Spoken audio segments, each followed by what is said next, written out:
به کانال تلویزیونی ندای حق خوش آمدید. اگر تا کنون عضو کانال ما نشده اید لطفاً کانال ما را سابسکرایب نموده و دکمه زنگوله را فشار دهید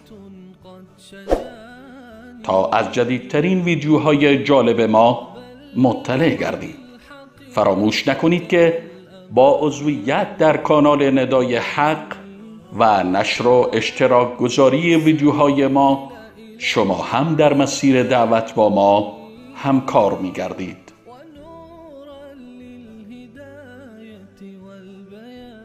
ندای حق، ندای توحید و حقیقت.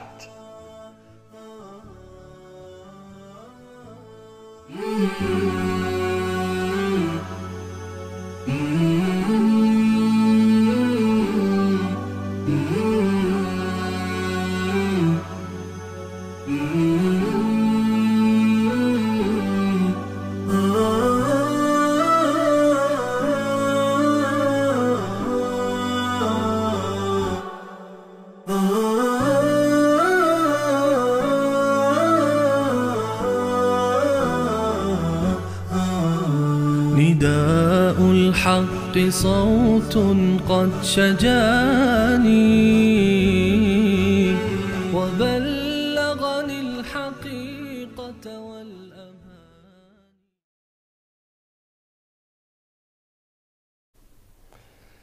بسم الله الرحمن الرحیم. الحمد لله رب العالمین والصلاة والسلام على سید الانبیاء والمرسلین حبیبنا محمد و علی آله و صحبه اجمعین. بینندگان عزیز و گرامی، سلام الله علیکم و رحمته و برکاته. در خدمت شما عزیزان هستیم با قسمت دیگری از این برنامه شما عزیزان که می توانید در برنامه تماس بگیرید، نظرات، پیشنهادات، انتقاداتتون رو با ما در میان بگذارید و حتی عزیزانی که در برنامه آن روی سکه یا برنامه‌ای که در هفته‌های گذشته داشتیم انتقادی دارند، شبهه‌ای دارند در رابطه با موضوعاتی که مطرح شده، می توانند در این برنامه زنگ بزنند و ان شاء الله به یاری الله سبحانه و تعالی در خدمت شما عزیزان و بزرگواران خواهیم بود. و این برنامه مخصوص شما عزیزان هست و گاهی اوقات اگر موضوعاتی هم مطرح میشه بنابر تماس ها و پیام هایی است که از شما بزرگواران و عزیزان دریافت میکنیم.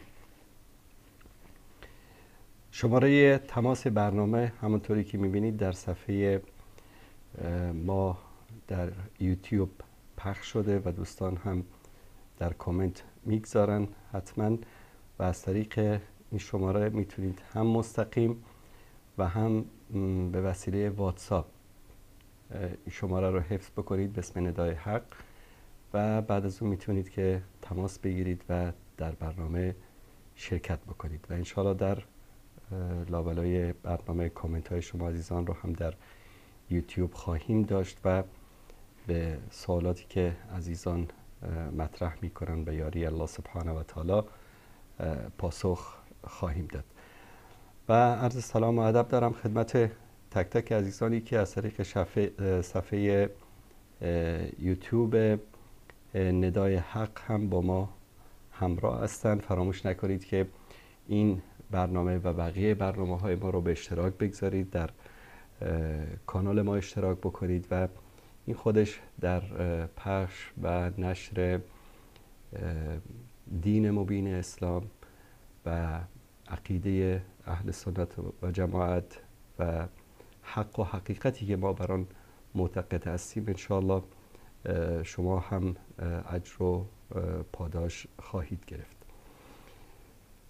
در برنامه آن روز که بیننده تماس گرفته بود و در مورد اینکه ابن تیمیه رحمت الله علیه به فاطمه زهرا رضی الله تعالی عنها تهمت نفاق زده مسئله رو مطرح کرد. یکی از بینندگان به من پیام فرستاده بود که استاد شما به اون طرف گفتید که دروغ میگی اما خودتون دلیل واضحی و مستندی که عادت همیشگی شما بود ارائه نکردید، فقط طرف رو متهم کردید به اینکه دروغ میگه. ببینید عزیزان یک سری واقعیت ها وجود داره، مانند بیننده‌ای که تماس گرفت و یک مسئله رو به امام ذهبی نسبت داد و من بدون اینکه برگردم به کتاب امام ذهبی گفتم که این دروغ است. امام ذهبی همچین حرفی رو هرگز نمیزنه و نخواهد زد. همچنین در مورد ابن تیمیه رحمت الله علیه وقتی که این بیننده مطلبی رو بیان کرد، من اصرار کردم که شما متن را بخوانید و ایشان فقط سر و صدا راه انداختن و گفتن که نخیر، ابن تیمیه همچین تهمتی رو به فاطمه زهرا سیدة النساء العالمین رضی الله تعالی عنها زده. به خاطر اینکه شبهه‌ای در نزد عزیزان باقی نماند و همیشه میدانید که عادت روافض هست که تهمت میزنن به اهل سنت و این یکی از فضایل اعمال در این مذهب قلمداد می شود. قضیه توهین به فاطمه زهرا رضی الله تعالی عنها و تهمت نفاق به ایشان هم یکی از تهمت هایی است که شیعیان زدن و متاسفانه بعضی از اهل سنت که اهل مطالعه نیستن و این کتاب ها رو ندیدن و نخواندن هم همین صحبت ها رو هی تکرار میکنن که گویا ابن تیمیه رحمت الله علیه به فاطمه زهرا تهمت نفاق زده و به ایشان توهین کرده، در حالی که همچین حرفی نیست و کتاب های شیعیان مملو از توهین و اهانت به اهل بیت رسول الله صلی الله علیه و آله و سلم است. در این هفته و در این برنامه میخواهم که همین کتاب منهاج السنه شیخ الاسلام ابن تیمیه رحمت الله علیه رو خدمت شما عزیزان نشون بدم و این مطلب رو به طور مستند بیان بکنم. قبل از این، هر موقعی که دیدید علمای شیعه از کتاب‌های اهل سنت یک مطلبی رو ذکر میکنن، قبل از اینکه برید اون کتاب رو مطالعه بکنید، در مورد اون کتابی کمی اطلاع حاصل بکنید که این کتاب برای چی هست. به طور مثال اگر گفتن که ابن تیمیه در مورد اهل بیت، در مورد شیعیان فلان این اون گفته و در کتاب منهاج السنه فلان حرف آمده، بدانید که کتاب منهاج السنه کتابی است در رد کتابی که ابن مطهر حلی، یکی از علمای معروف شیعه، به نام منهاج الکرامه نوشت و این کتاب مملو از دروغ‌ها و تهمت‌ها و بهتان‌ها به اهل بیت رسول الله، به اصحاب رسول الله صلی الله علیه و سلم و به اهل سنت است. شیخ الاسلام ابن تیمیه کتاب منهاج السنه را در رد این کتاب ابن مطهر حلی نوشت که تا هنوز هم شیعیان نتوانستند که حدود چیزی در حدود 900 سالی شاید بگذره و تا هنوز نتوانستند که جوابی بر این کتاب بنویسند. به خاطر قوت استدلال شیخ الاسلام ابن تیمیه و بیان واقعیت‌های تاریخی و بررسی آن بر اساس منقولات و معقولات و با دلایل فلسفی، همونطوری که روش و منهج ابن مطهر حلی و علمای شیعه است. چون شیخ الاسلام ابن تیمیه رحمت الله علیه از یک ذکاوت و هوش خاصی برخوردار بودند و یکی از علما و همونطوری که در نزد اهل سنت معروف است به نام شیخ الاسلام. الان که دیگه این اصطلاحات شیخ الاسلام و شیخ القرآن و شیخ الحدیث و اینا اصطلاحات خیلی ارزانی شده که به هر کس خطاب میشه، اما در اون موقع شیخ الاسلام به کسی میگفتن که دیگه جامع الکمالات بود در دین. ایشان در این کتاب شبهات ابن مطهر حلی رو پاسخ میدن و قضیه تهمت نفاق و توهین به فاطمه زهرا یکی از همین مسائلی است که ایشان در این کتاب بررسی کرده و من این کتاب رو خدمت شما عزیزان اینجا باز میکنم. دوستان اگر این صفحه رو نشون بدن، این جلد کتابی است که تقریبا میشه گفت اولین نسخه ای از منهاج السنه است که در زمان معاصر چاپ شد و سال 2002 تقریبا این کتاب چاپ میشه و اینم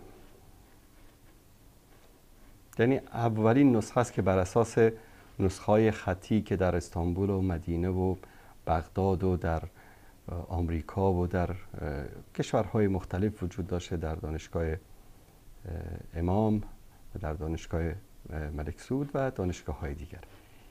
این صفحات این کتاب است. تشکر میکنم دوستان عزیز.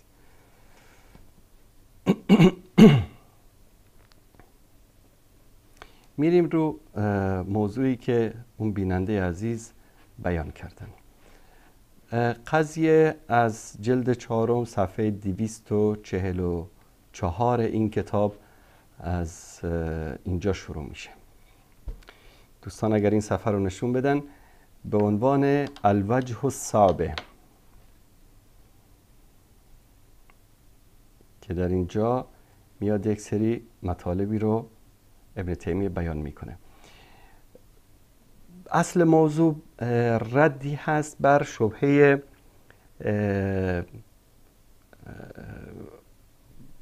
به اصطلاح بردن باغ فدک و گرفتن باغ فدک و محروم کردن باغ فدک و به اهل بیت رسول الله صلی الله علیه و سلم تحویل ندادن آن. و موضوعی است که فاطمه زهرا رضی الله تعالی عنها میاد و میگه که من میراثمو میخوام از پیامبر صلی الله علیه و سلم. ابوبکر صدیق رضی الله تعالی عنه میفرمایند که رسول الله صلی الله علیه و سلم فرمودن که ما انبیا از خودمان درهم و دیناری رو به میراث نمیگذاریم، بلکه ما علم را به میراث میگذاریم. و ایشان هم حرفی نزدن و برگشتن. بعضی از روایات میگه که تو دلشون چیزی بود که چرا این رو به من نداد ابوبکر صدیق. بعد از اون بعضی از روایت‌های دروغی هم در این مورد بعضی از راویان سرهم کردن که اشکالات خاص خودش رو داره. داستان پردازان شیعه اومدن این رو بهانه قرار دادن که بله چون میخواستن علی رو محروم بکنن و علی رو ضعیف بکنن و از نگاه اقتصادی بهش ضربه بزنن و خلاصه فدک رو ندادن و فدک حق اهل بیت بود و فدک این بود و فدک اون بود. در حالی که میبینیم که بعد از ابوبکر صدیق سیدنا عمر هم در فدک تصرفی نکردن و اصلا حضرت ابوبکر فدک رو مگه برای خودش میخواست؟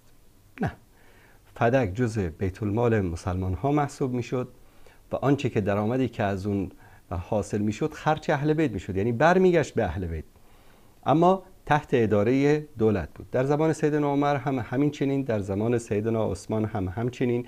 حتی زمانی که سیدنا علی رضی الله تعالی عنه به حکومت رسید باغ فدک رو نگرفت یا به خودش یا بده مثلا به حسن، به حسین، به بقیه افراد اهل بیت که وجود داشتن، بلکه بر همان منوالی که ابوبکر و عمر و عثمان رضی الله تعالی عنهم اجمعین حکم می‌کردن همان حکم رو بر فدک جاری کرد.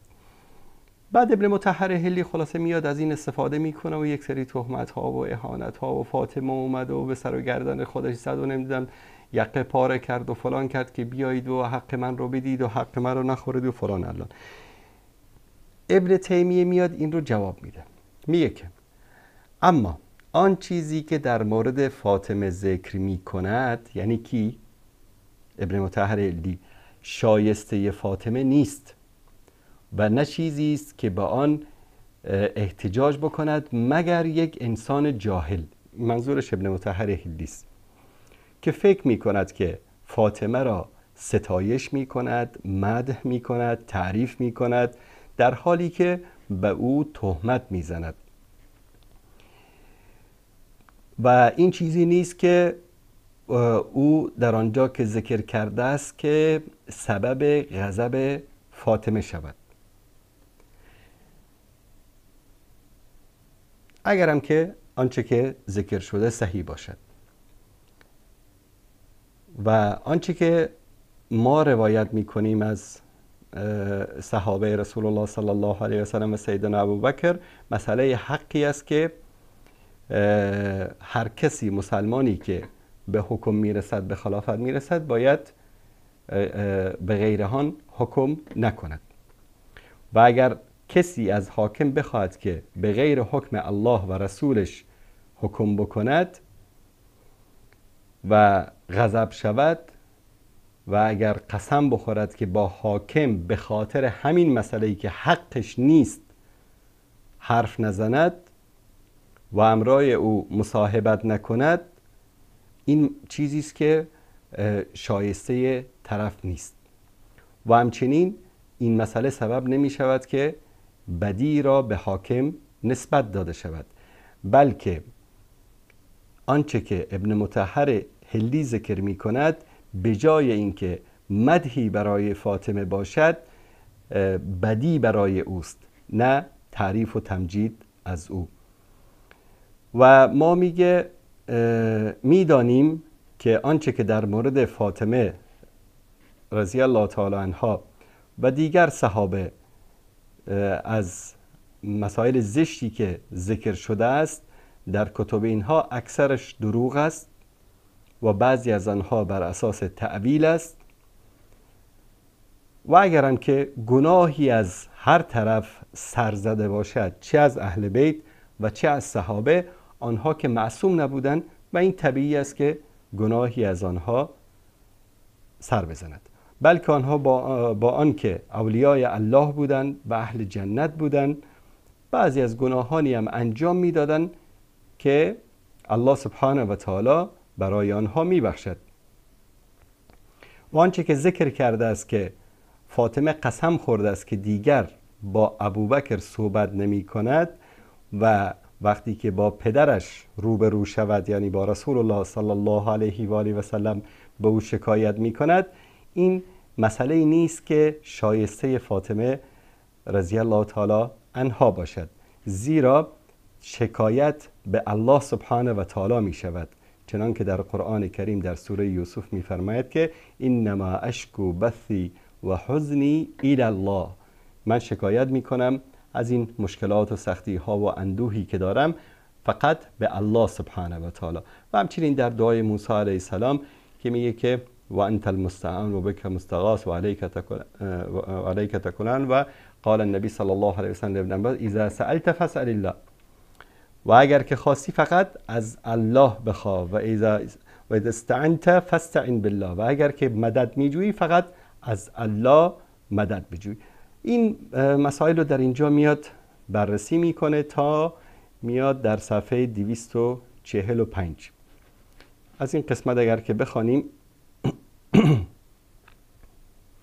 میگه که و معلوم است آشکار است که یک زن عاقل اگر مالی رو از ولی امر یعنی از خلیفه و حاکم طلب میکند و به اون نمیدهد به خاطر اینکه مستحق آن نیست و این حاکم هم این مال رو برای خودش نگرفته است و برای کس دیگری هم نداده است، نه به اهل خودش، یعنی ابوبکر این مال رو به فرزندان خودش نداد، به خودش نگرفت، به همسر خودش نداد، به دوستان خودش نداد، بلکه آن را به همه مسلمانان داد و فرمود که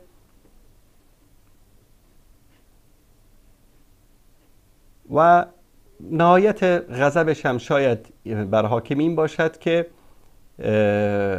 ناراحت شد یا غضب شد به خاطری که به او مال نداده است. این نقل قول از ابن مطهر و همچنین میگوید حاکم ان لغیرک لا لک، اگر که بگه انه لغیرک لا لک، این برای کسی دیگری است نه برای تو.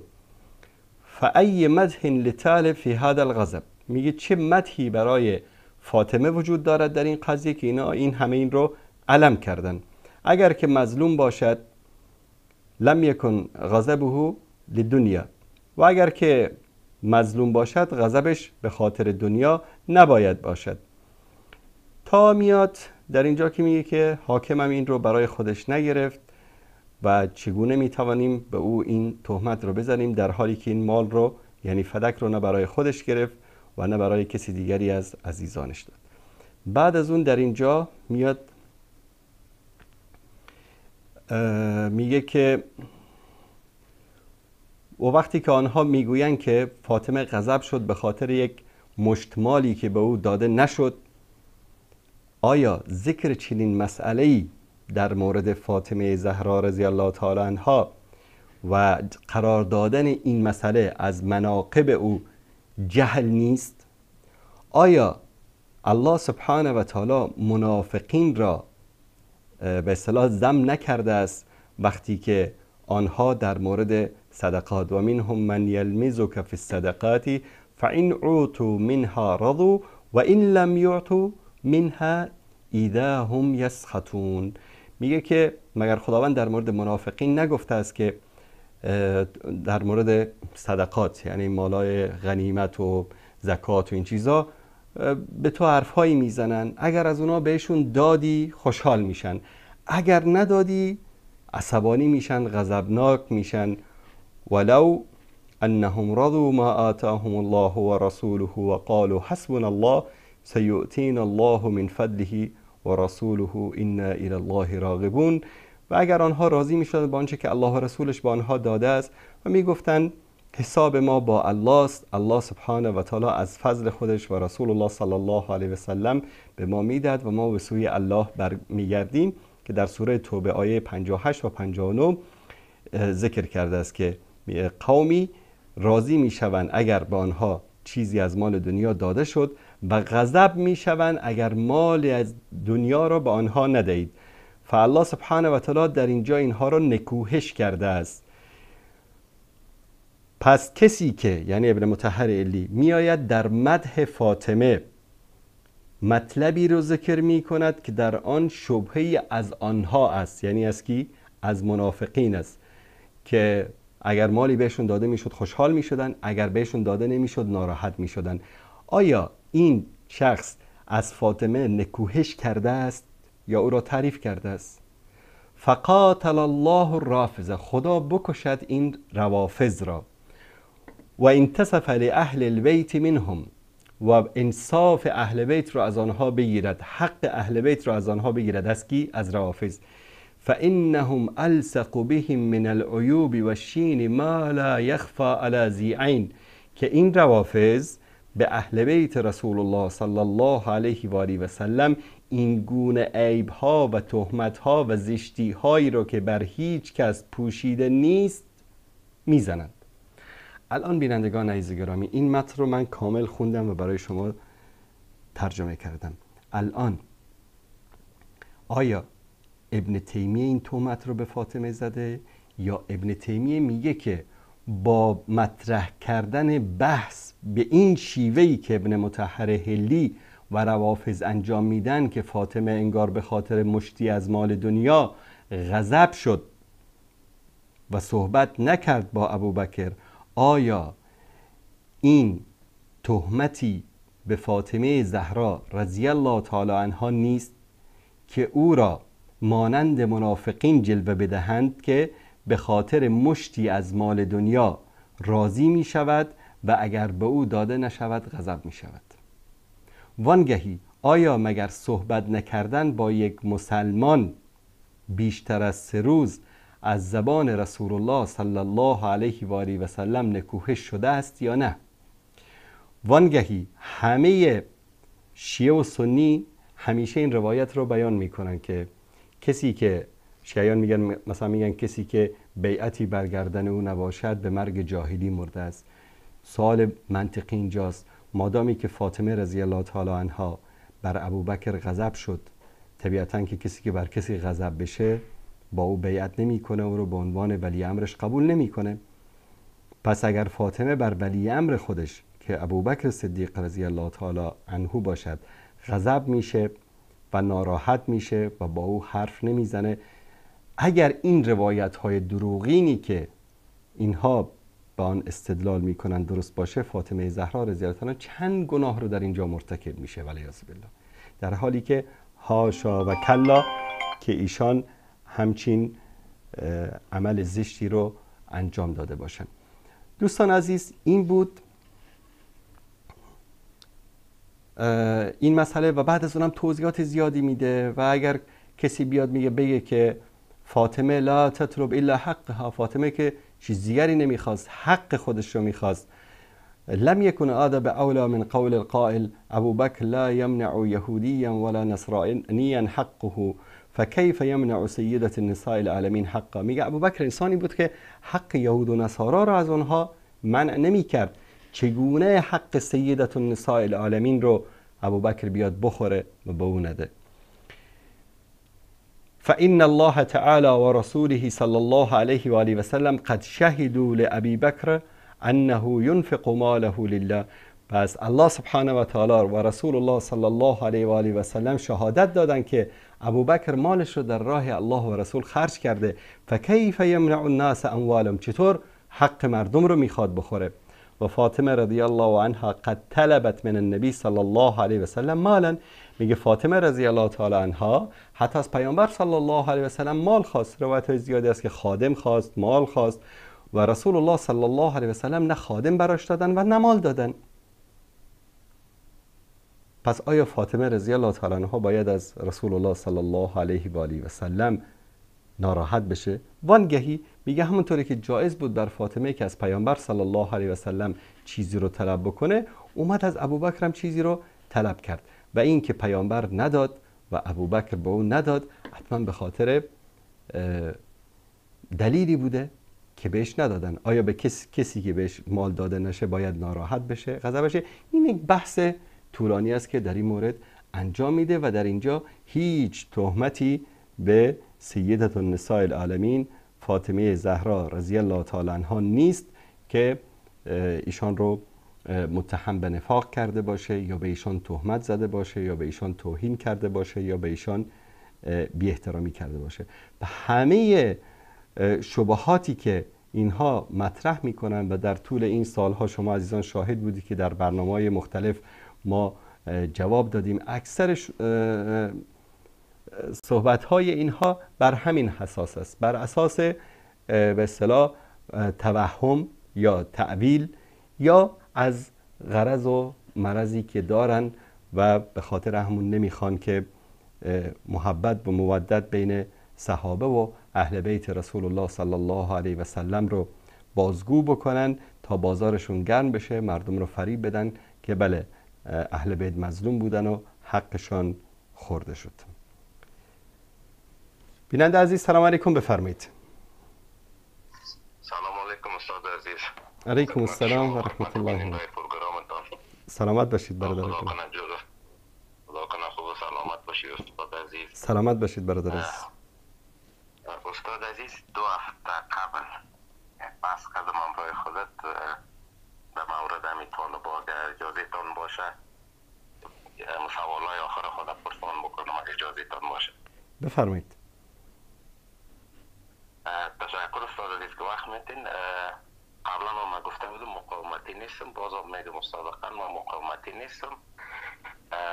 سوال که اینجا داده، سوالای آخر می است که اگر ایالات متحده امریکا کمک های خود قطع بکنه این نظام طالبا از هم می پاشه، اما در این دنیا هیچ کس مفت به کس پیسه نمیده دیگه. چی اثبات وجود داره که اینا به امریکایی ها کار نمیکنه؟ ببینید منافع امریکا فعلا در افغانستانی است که افغانستان پشت صحنه جنگ باشه و جنگ بره تا آسیای میانه، به خاطر که اوجه منابع آبی زیاد داره، زمینای زراعتی بسیار خوبش داره، اوجه کشت مواد مخدر رونق بگیره. اینی است منافع امریکا. و امروز که طالبان هستن اینجا و اینا هفته‌وار 40 میلیون دلار از امریکا میگیرن، چی اثبات وجود داره استاد عزیز که اینا علمای امریکا نیستن؟ بله ببینید برادر عزیز و بزرگوار، همه دنیا میدانند، همه دنیا و بارها این مسئله از طرف حکومت طالبان بیان شده است که این هفته‌وار پولی که به افغانستان میاد نه به بانک مرکزی افغانستان پرداخت میشه و نه به حکومت طالبان پرداخت میشه، بلکه یوناما که به اصطلاح مؤسسه است که از طرف سازمان ملل در افغانستان تعیین شده که به اصطلاح نمایندهش همین هفته گذشته از طرف طالبان اعلان شد که شخص غیر مرغوب است و دیگر افغانستان نمیتواند بیاد، به نام ریچارد بنتس چی است؟ بله بله. این پول توسط کشورهایی که کمک میکنن که در بینش از عربستان سعودی و امارات گرفته الی آخره، کل این کشورهایی که این پولها رو کمک میکنن و از طریق سازمان ملل این پول به افغانستان میاد، این پول به انجوها پرداخت میشه در یکی از بانک‌های شخصی در افغانستان، یکی از بانک‌های خصوصی جمع میشه و باور کنید که $1 این رو هم به حکومت طالبان نمیدن. همه این پولها دوباره خرج همان مشاورین غربی میشه، خرج ماشین‌هایشان میشه، خرج انجوهای اینا میشه، خرج مؤسساتی میشه که اینها در افغانستان فعالیت دارن میکنن. و این که در افغانستان چقدر این پولها مؤثر است و چقدر در افغانستان به درد مردم میخوره، ما در طول 20 سال جمهوریت دیدیم که 800-900 میلیارد دلاری که در افغانستان سرازیر شد مگر چه تغییری در زندگی مردم افغانستان ایجاد کرد؟ کدام شاهراه رو ساختن؟ بله و این پولها همه چی شد؟ خورد و برد شد. امروز میبینیم که در استانبول، در دبی، در کشورهای غربی همان وکیل پارلمان و همان وزیر و همان معین و همان به اصطلاح رئیس برای خودشون قصرها ساختن و ملت بیچاره همان فقر و بدبختی که قبل از جمهوریت بود و در 20 سال جمهوریت بود الان هم وجود دارد و ادامه دارد. و این همه ساختمان ها و این همه زیبایی هم که در شهر آباد شده، مگر این خانه رو مردم بیچاره ساختن؟ همه قصرهای همان جنگ سالارهایی هستن که از پول خون ملت تجارت کردن و اینها رو ساختن.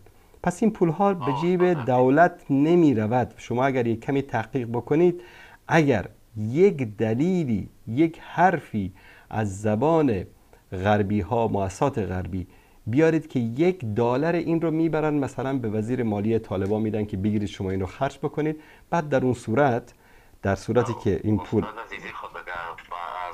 دید ما، چون استاد ما مدت زیاد نمیشه افغانستان هم ترک کردیم، باز بعدا در این که ما چرا ترک کردیم باز ما مشکلات خود بیان میکنم. مشکل ما که طالبان نبود، باز ما در این باره که تنگب میزنم. استاد عزیز، ما در افغانستان زندگی کردیم. افغانستان هیچ منبع درآمد نداره استاد عزیز. اینی طالبا این سرکار که جور میکنن، همین معماری شهری را که اینا در حال حاضر میان پروژهش اینا روی دست گرفتن، استاد عزیزی بسیار پیسه میخواه. افغانستان هیچ منبع درآمد نداره، هیچ کارخانه نه داره برادر عزیز. الان مثلا همین گمرکایی که فعال است، راههای ترانزیتی که فعال است، روزانه از ازبکستان، ترکمنستان، تاجیکستان، پاکستان، از ایران مال تجاری که رد و بدل می شود، گمرکاتی که می گیرن و البته مالیاتی که حالا در مورد سابقه شرعیش و اینا حرف و حدیث زیاد است،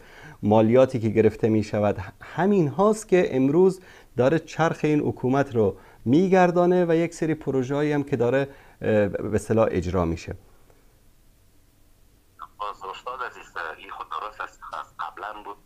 ما فکر نمی کنم که قدری با او قبلا خورد و برد میشد برادر عزیز. مثلا همین گمرک اسلام قلعه، بله، گمرک حیرتان، بله، گمرک حیرتان مثلا به جیب استاد عطا محمد نور میرفت.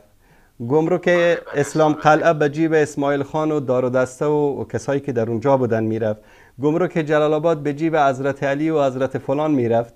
یعنی هر کدام از این جنگ سالارها یکی از گمرکات افغانستان رو در قبضه خودش با ولایت‌های مجاورش داشتن و این پولها به جیب اونا میرفت. برای اولین بار بعد از 40 سال، بله، برای اولین بار بعد از 40 سال این پولها مستقیم به بیت المال میره، به وزارت مالیه میره و از اونجا خرج میشه. ببینید دوست عزیز، به خدا قسم، من قسم میخورم به شما، من طرفدار طالبان نیستم، اما الله سبحانه و تعالی به ما امر میکنه که دشمنیتان یا بدبینیتان نسبت به یک گروهی سبب نشود که شما با آنها دروغ ببندید، با آنها تهمت بزنید و چیزی که در آنها نیست را به آنها نسبت بدهید. طالبان یک سری مشکلاتی دارن که من بارها نقد کردم، با سخنان خیلی تندی هم نقد کردم، اما حق است، انسان باید والله امروز اگر یک یهودی، یک مشت یهودی هم در افغانستان حاکم می بودن، خوبیاشون رو خوب می گفتیم، بدیاشون رو بد می گفتیم. شکر استاد عزیز. نه خدا نکنه که ما تهمت بزنیم. من نه، منظورم شما نبودید، منظورم ترجمه آیه بود که الله متعال میفرماید که بله درست است. آیه رو خوب فهمیدم استاد. دیگه سوال ما استاد عزیز ای است، ببینین امی شبکه اقانی در سال 1396 ماه جوزا بود، نمیخوام تاریخ چند بود فراموش کردیم، تاریخ ماه رمضان بود، تاریخ 6 یا 5 رمضان بود. همین شبکه اقانی در نزدیک سفارت آلمان در چهارراه زنبق یک حمله متورم به اینا انجام دادن که تمام شهر کابل این حمله را شنیده بودن. استاد محمود زمان در کته سنگی بوده، من فکر کردم که یک حمله قوی در دیمزنگ شده، اما بعداً که من اطلاع پیدا کردم که نه، این حمله بسیار دور بوده، شاید است من نمیتونم چند کیلومتر از ساده خب خیلی در کته سنگی تا به چهارراه زنبق خیلی فاصله داره. اما در اینجا فقط مسلمان های روزآبادان کشته شد و در همون سال یک حمله دیگر هم انجام داد در اتر انترکانتیننتال. باز همونطور که ایبت الله آخونزاده کالب صداهای خود روان میکنه، نمیتون به کی روان میکنه که با رسانه ها بخشش میکنه. اینما تو شبکه اقانی هم خود همی سراج الدین اقانی صدا روان میکرد که این همی حمله که در انترکانتیننتال انجام داده بود، این برابری از احمد لاله بود مثلا شد. درست. ببینید اولا در مورد انفجاری که در چهارراه زنبق شد، حزب اسلامی در اون وقت فکر کنم این رو به عهده گرفت. نمیدانم حالا تا چند اندازه این مسئله دقیق است. همچین انفجاری در اون منطقه شده بود که حزب اسلامی هم به عهده گرفت. حمله انتحاری بود، کسی خودش رو منفجر کرده بود. بر صورت چه شبکه حقانی باشه، چه حزب اسلامی باشه، هر گروهی ما در همان موقع اگر به یاد داشته باشید در وصال برنامه‌ای گذاشتیم و در مورد اینکه در حملاتی که بالای آمریکایی‌ها صورت می‌گیرد، بالای نیروهای خارجی صورت می‌گیرد یا بالای هر مرکز نظامی، استخباراتی، پلیس، هر جایی که صورت می‌گیرد، اگر احتمال کشته شدن یک نفر انسان بیگناه هم باشد جایز نیست، حرام است. رسول الله صلی الله علیه و آله و سلم همان موقع بیان کردیم که وقتی که همیشه لشکرهایی رو میفرستادن و آنها نصیحت میکردن پیرزنی را نکشید، پیرمردی را نکشید، مردم غیر مسلح را نکشید، زن را نکشید، کودکان را نکشید، حیوانات را نکشید، حتی میگفتن درختان سبز را هم قطع نکنید. درست است یا نه؟ حتی در آخرین نصیحتی که به اسامه بن زید رضی الله تعالی عنهما وقتی که لشکر اسامه را آماده کرده بودند قبل از وفاتشان، در خطبه‌ای که ایراد کردن به صحابه‌ای که در این لشکر بودند، همین نصیحت‌ها را در اونجا هم بیان کردند. اما کشته شدن همچین افراد بیگناه در هر عملیاتی بوده باشد، در هر جایی بوده باشد، این جایز نیست، حرام است، گناه است و گناه کبیره است و قتل یک مسلمان در نزد الله سبحانه و تعالی حرمت یک مسلمان بالاتر از حرمت کعبه مشرف است. ولیکن همینطوری که ما این مسائل رو بیان کردیم و همیشه محکوم کردیم، اونها هم بارها گفته بودن و اعلان کرده بودن که مردم غیر نظامی از اطراف پایگاه‌های آمریکایی، از نزدیک شدن به قطارهای نظامی آمریکایی و مراکزی که اونها دارن دور باشن، نزدیک نشون، که هر لحظه امکان داره که عملیاتی صورت بگیرد. چه این عملیات بالای بالای مرکز نظامی آمریکایی بوده یا غیر نظامی بوده، اگر در این عملیات ها انسان‌های بیگناه کشته شدن، زخمی شدن، این گناه نابخشودنی است، این جنایت است و این رو ما گفتیم و همیشه محکوم کردیم. وانگهی گاهی اوقات در جنگ امکان داره، یعنی حتی ما یک بابی هم در کتب فقهی که در مورد جهاد صحبت میکنن داریم که گاهی اوقات امکان داره در جهاد انسانهای غیر نظامی کشته شوند.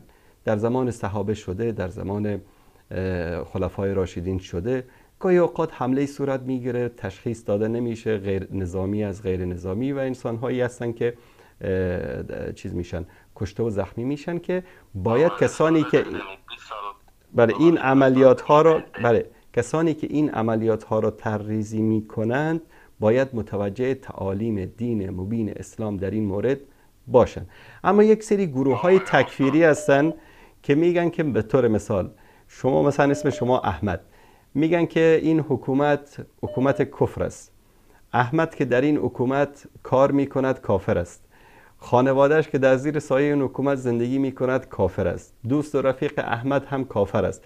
پس وقتی که ما میکشیم همه اینا کافر هستن، هیچ گناهی بر ما نیست. این یک فکر تکفیری است در بین طالبان بوده.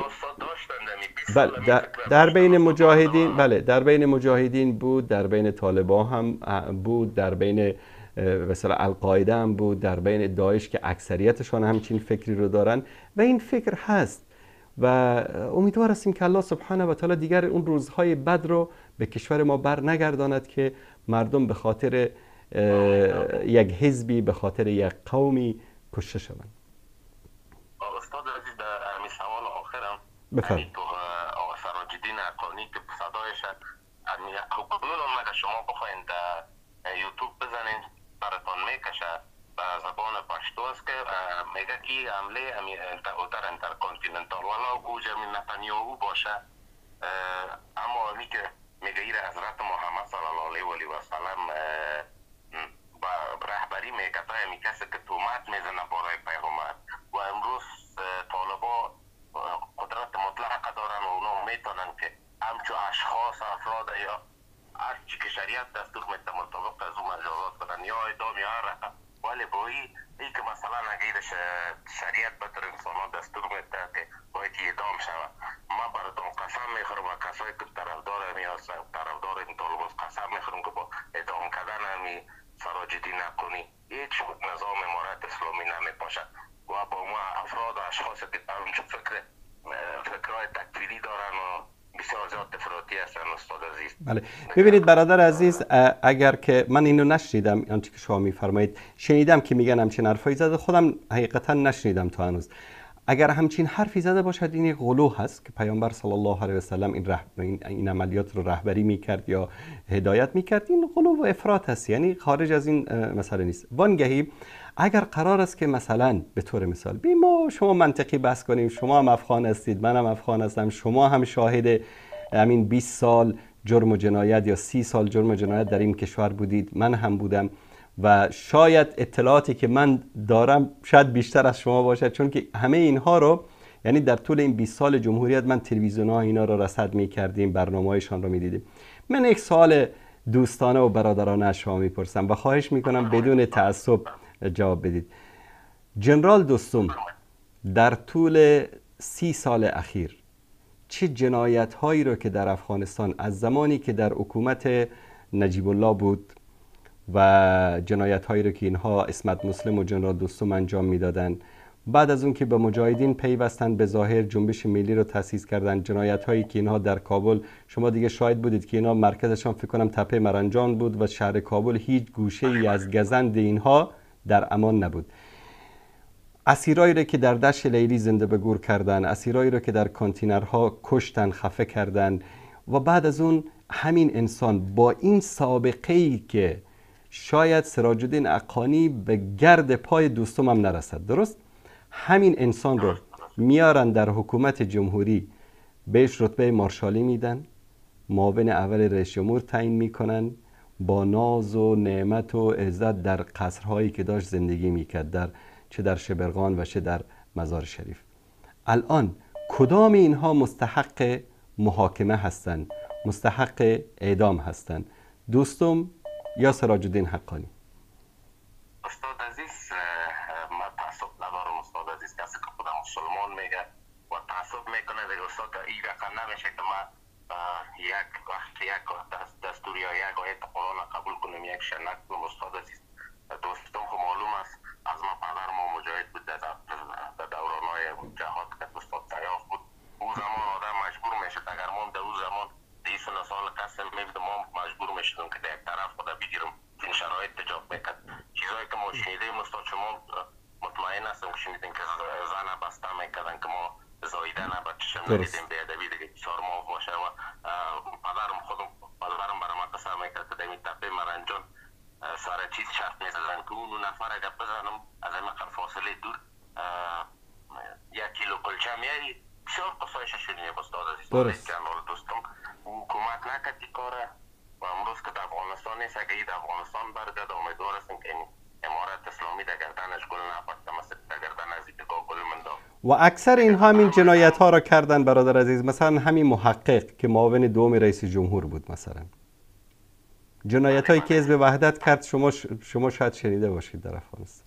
شنیدیم بله استاد، شنیدیم همیشه. ولی استاد شما گفتین که کدام از این مجازات شما همین که اگر واقعا هر حکومتی که در افغانستان دلش به مردم افغانستان میشه و واقعا عدالت تامین میکنه، از اینا اصلا پرسان نکنن استاد عزیز.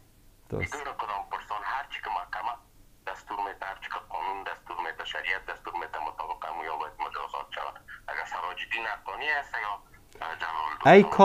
ای کاش اگر یادتان باشه وقتی که طالبا عفو عمومی اعلان کردن، من در یک برنامه گفتم که طالبا اگر که اینها رو عفو بکنن، ملت اینا رو عفو نمیکنه.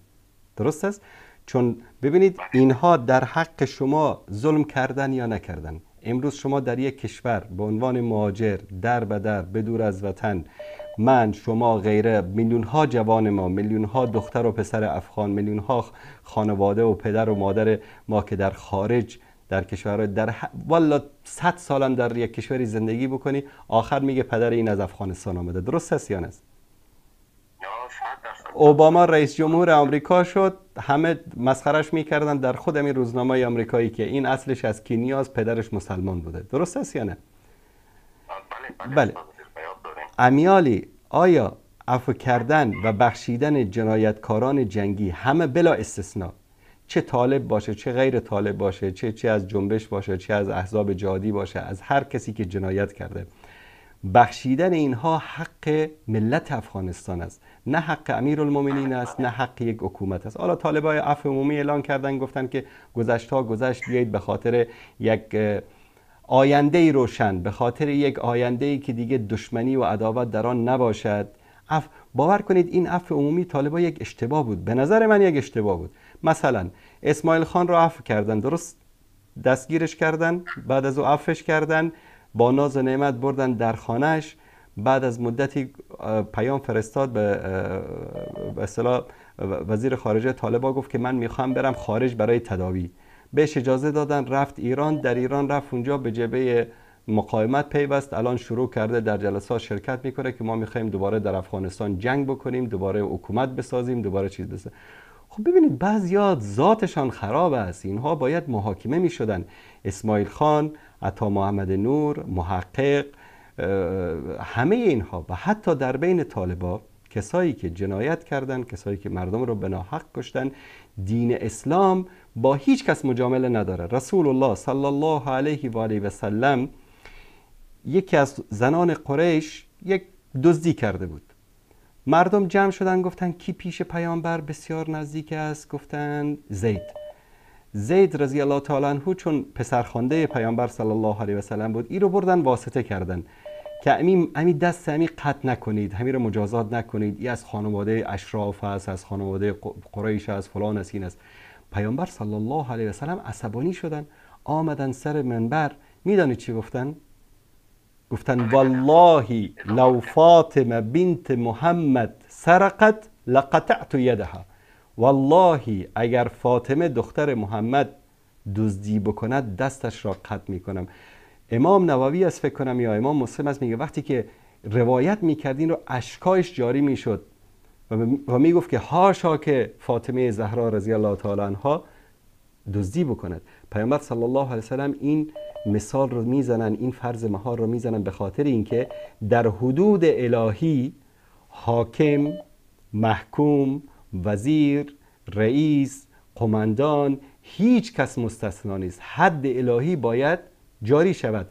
الان به طور مثال سراج الدین حقانی است یا هر کسی که است، اگر حقی از حقوق شما را پایمال کرده باشد، والله در روز قیامت اگر 40 میلیون نفوس افغانستان او را ببخشند، شما به تنهایی نبخشید، همونجا نگرش می‌دارن. حق است. ولو و مثقال ذره خیرا یره و مثقال ذره شرا یره. درست استاد عزیز. استاد عزیز تشکر از همه معلوماتتان. سلامت باشید. سوال آخر رو کردید. چونی تازه است استاد، دیگه کس هم باز انتقاد نکنه. بفرمایید. صدای یک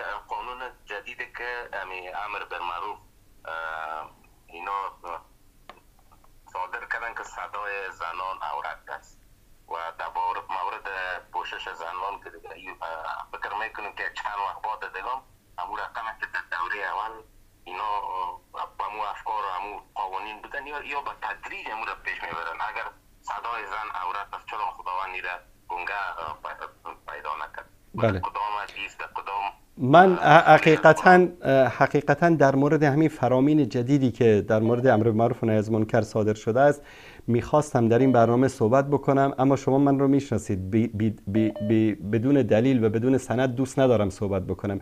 اجازه بدید که من این رو مطالعه بکنم، ان شاء الله در برنامه آن روی سکه یا در جمعه آینده مفصل در مورد این صحبت خواهیم کرد. همچنین مسئله‌ای که صدای زن عورت است و زن صدایش را هرگز نباید مردها بشنوند، روی این مسئله حرف و حدیث است. اینطوری نیست که مثلا یک زنی که نیاز داشته باشد در بازار در جایی یا در یک مراجعه بکند به یک اداره‌ای به خاطر کار در یک جایی اصلا با اشاره صحبت بکند. نه، این منطقی نیست. ام المؤمنین عایشه صدیقه رضی الله تعالی عنها حدیث روایت می‌کردند و صحابه در پشت پرده می‌نوشتند. اما آنچه که در دین مبین اسلام منع شده است با ناز و ادا صحبت کردن است. ولا تخضعن فی القول فیطمع الذی فی قلبه مرض. الله سبحانه و تعالی در قرآن میگه که با ناز و ادا و کرشمه صحبت نکنید که کسی که در قلب او بیماری است در شما طمع میکند. به طور مثال شما الان از یک اداره به شما زنگ میزنه یک دختری با بسیار خنده و ناز و ادا و با صدای بسیار دلربا با شما صحبت بکند، یکی دیگری زنگ بزند خیلی ریلکس عادی با شما صحبت بکند. هر دو با هم برابرند؟ نیستن. تشکر برادر عزیز. استاد عزیز تشکر استاد عزیز. سلامت باشید. چون حتما ان شاء الله. تومت کردن از سر حتما ان شاء الله. افغانستان که اینا اگه همین چیزی که شما میال مثال دادید با ناز عادی اگر این عادی را بند کرده و ناز به هر صورتش همی عادی گپ زدن اگه تو در دکان میری به اشاره بگی باز خودتان استاد عزیز ما خدمات داریم. حتما ان شاء الله. عزیز ماستی استاد حتما ان شاء الله. دیگه ما وقت برنامه را نمیگیریم. باز سلامت باشید. منتظر معلومات هستیم در برنامه بعدی باز داریم ان شاء الله. مورد ان شاء الله. معرض باز است سوال میکنم. ان شاء الله. سلامت باشید. سلامت باشید. تشکر از شما. زنده باشید. خدا نگهدار. یک سری مسائلی هست جدای از این که ما طرف کی هستیم طرف کی نیستیم. یک مسلمان باید عادل باشد. عدالت در همه چیز. ببینید عدالت در رفتار با فرزندان، عدالت در خودتان، حتی در شخص خود انسان. مثلا الله سبحانه و تعالی میگه ولا تنس نصیبک من الدنیا، یعنی اینقدر عبادت نکن که به خودت ظلم بکنی. نصیب خودت از دنیا رو هم فراموش نکن. در مورد فرزندانه، در مورد همسرانه، در مورد رفقانه، دوستانه، قوم و خیشه، در همه موارد فاذا حکمتم بین الناس ان تحکموا بالعدل. در جای حکم میکنید، حرفی رو میشنوید، سخنی رو میشنوید، تصمیمی میگیرید.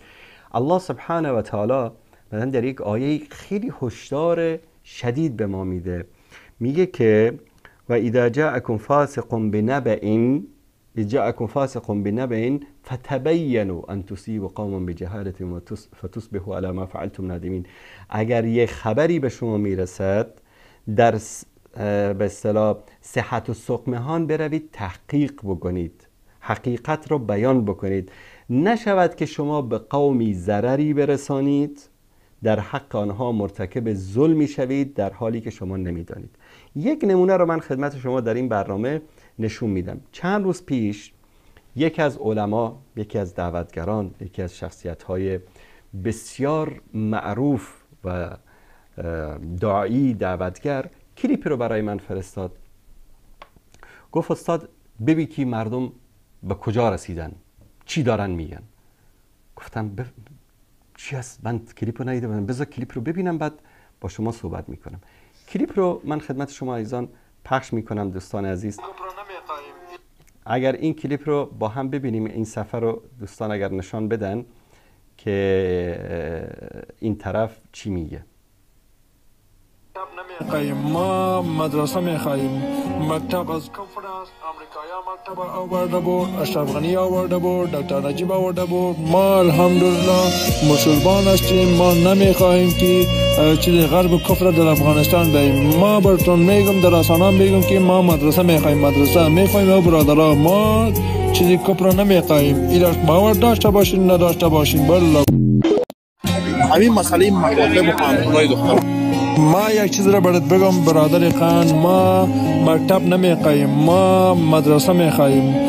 مکتب از کفر است، امریکایی مکتب آورده بود، اشرف غنی آورده بود، دکتر نجیب آورده بود. ما الحمدلله مسلمان هستیم، ما نمیخوایم که چیز غرب کفر در افغانستان بیم. ما براتون میگم، در آسانان میگم که ما مدرسه میخوایم، مدرسه میخوایم. و برادرها ما چیزی کفر نمیخوایم. ایراش باور داشته باشین نداشته باشین، بالله.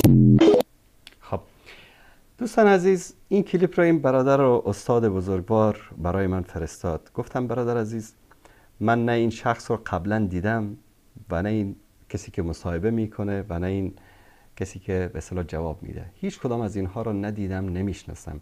اما من تجربه تقریبا 15 16 سال 17 سال تجربه در به اصطلاح رادیو تلویزیون دارم. 15 سال در رادیو کار کردم، مونتاژ کردم و تقریبا از سال 2010 تا الان چیزی در حدود 15 سال میشه که در تلویزیون کار کردم. یعنی اشراف و مدیریت داشتم.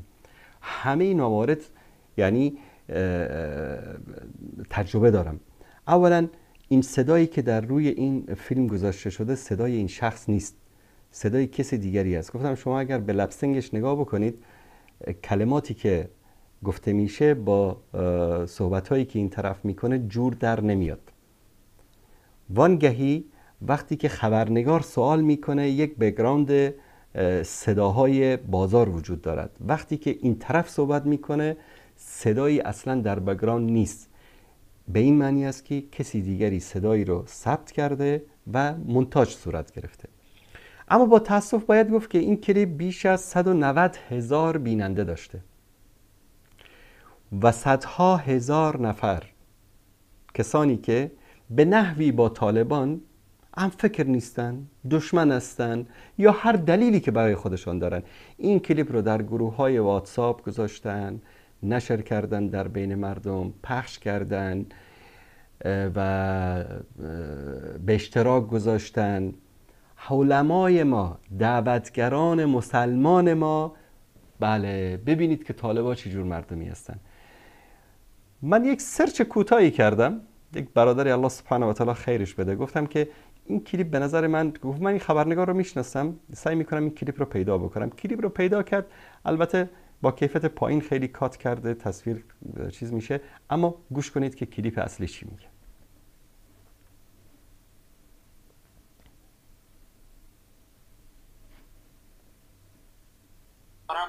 همین مسئله مکاتب و پانتونای دختر از بدر من گوش کنیم این رو دوستان عزیز.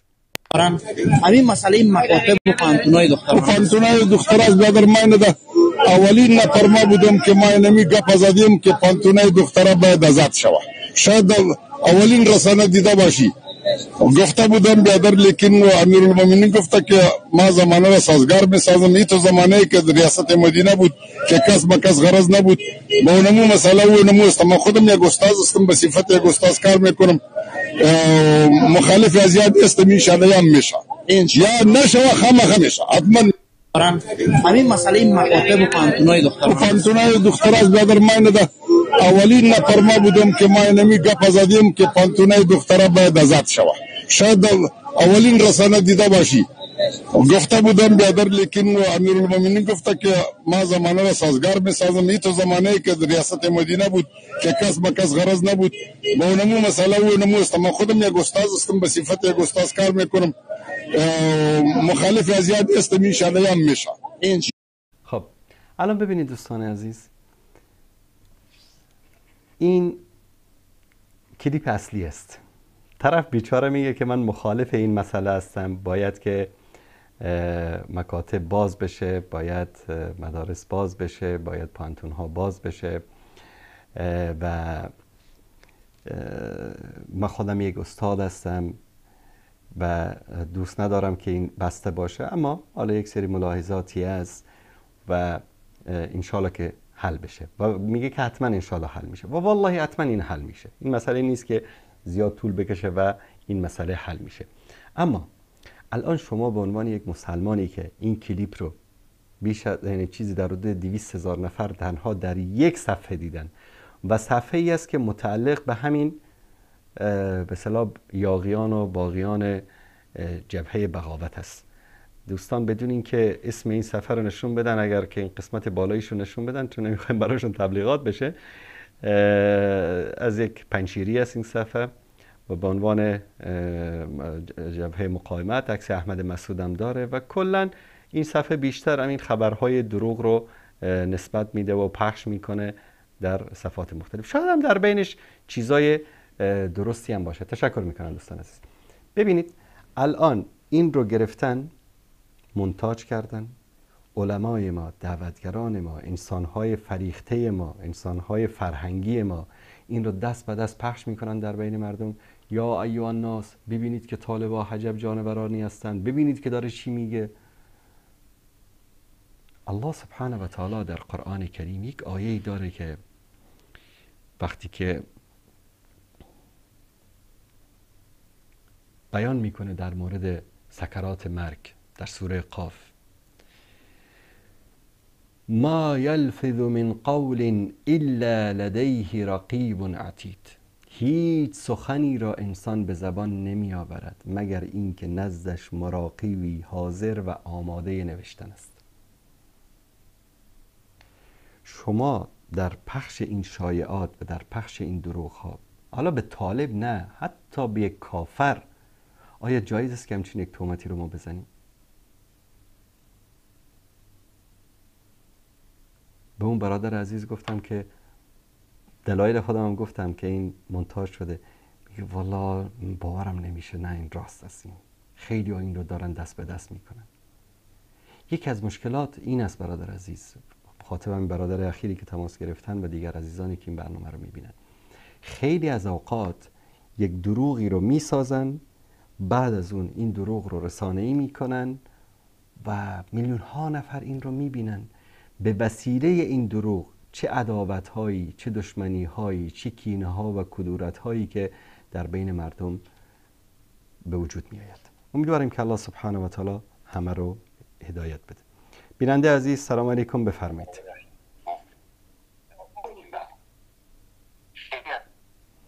بیننده عزیز سلام علیکم، بفرمایید.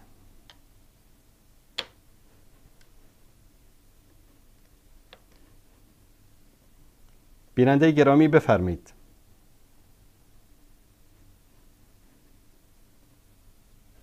خب این بیننده عزیز ما متاسفانه صدای ما رو نداشتن. عزیزانی که تماس میگیرن صدای گیرنده رو، صدای کامپیوترتون رو ببندید و با گوشی تلفن با ما صحبت کنید. بیننده عزیز سلام علیکم، بفرمایید. سلام علیکم، بفرمایید.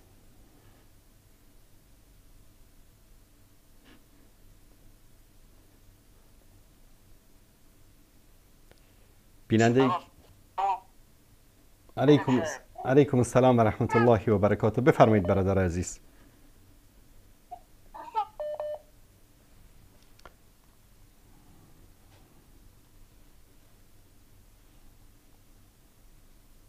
بیننده گرامی سلام علیکم، بفرمایید.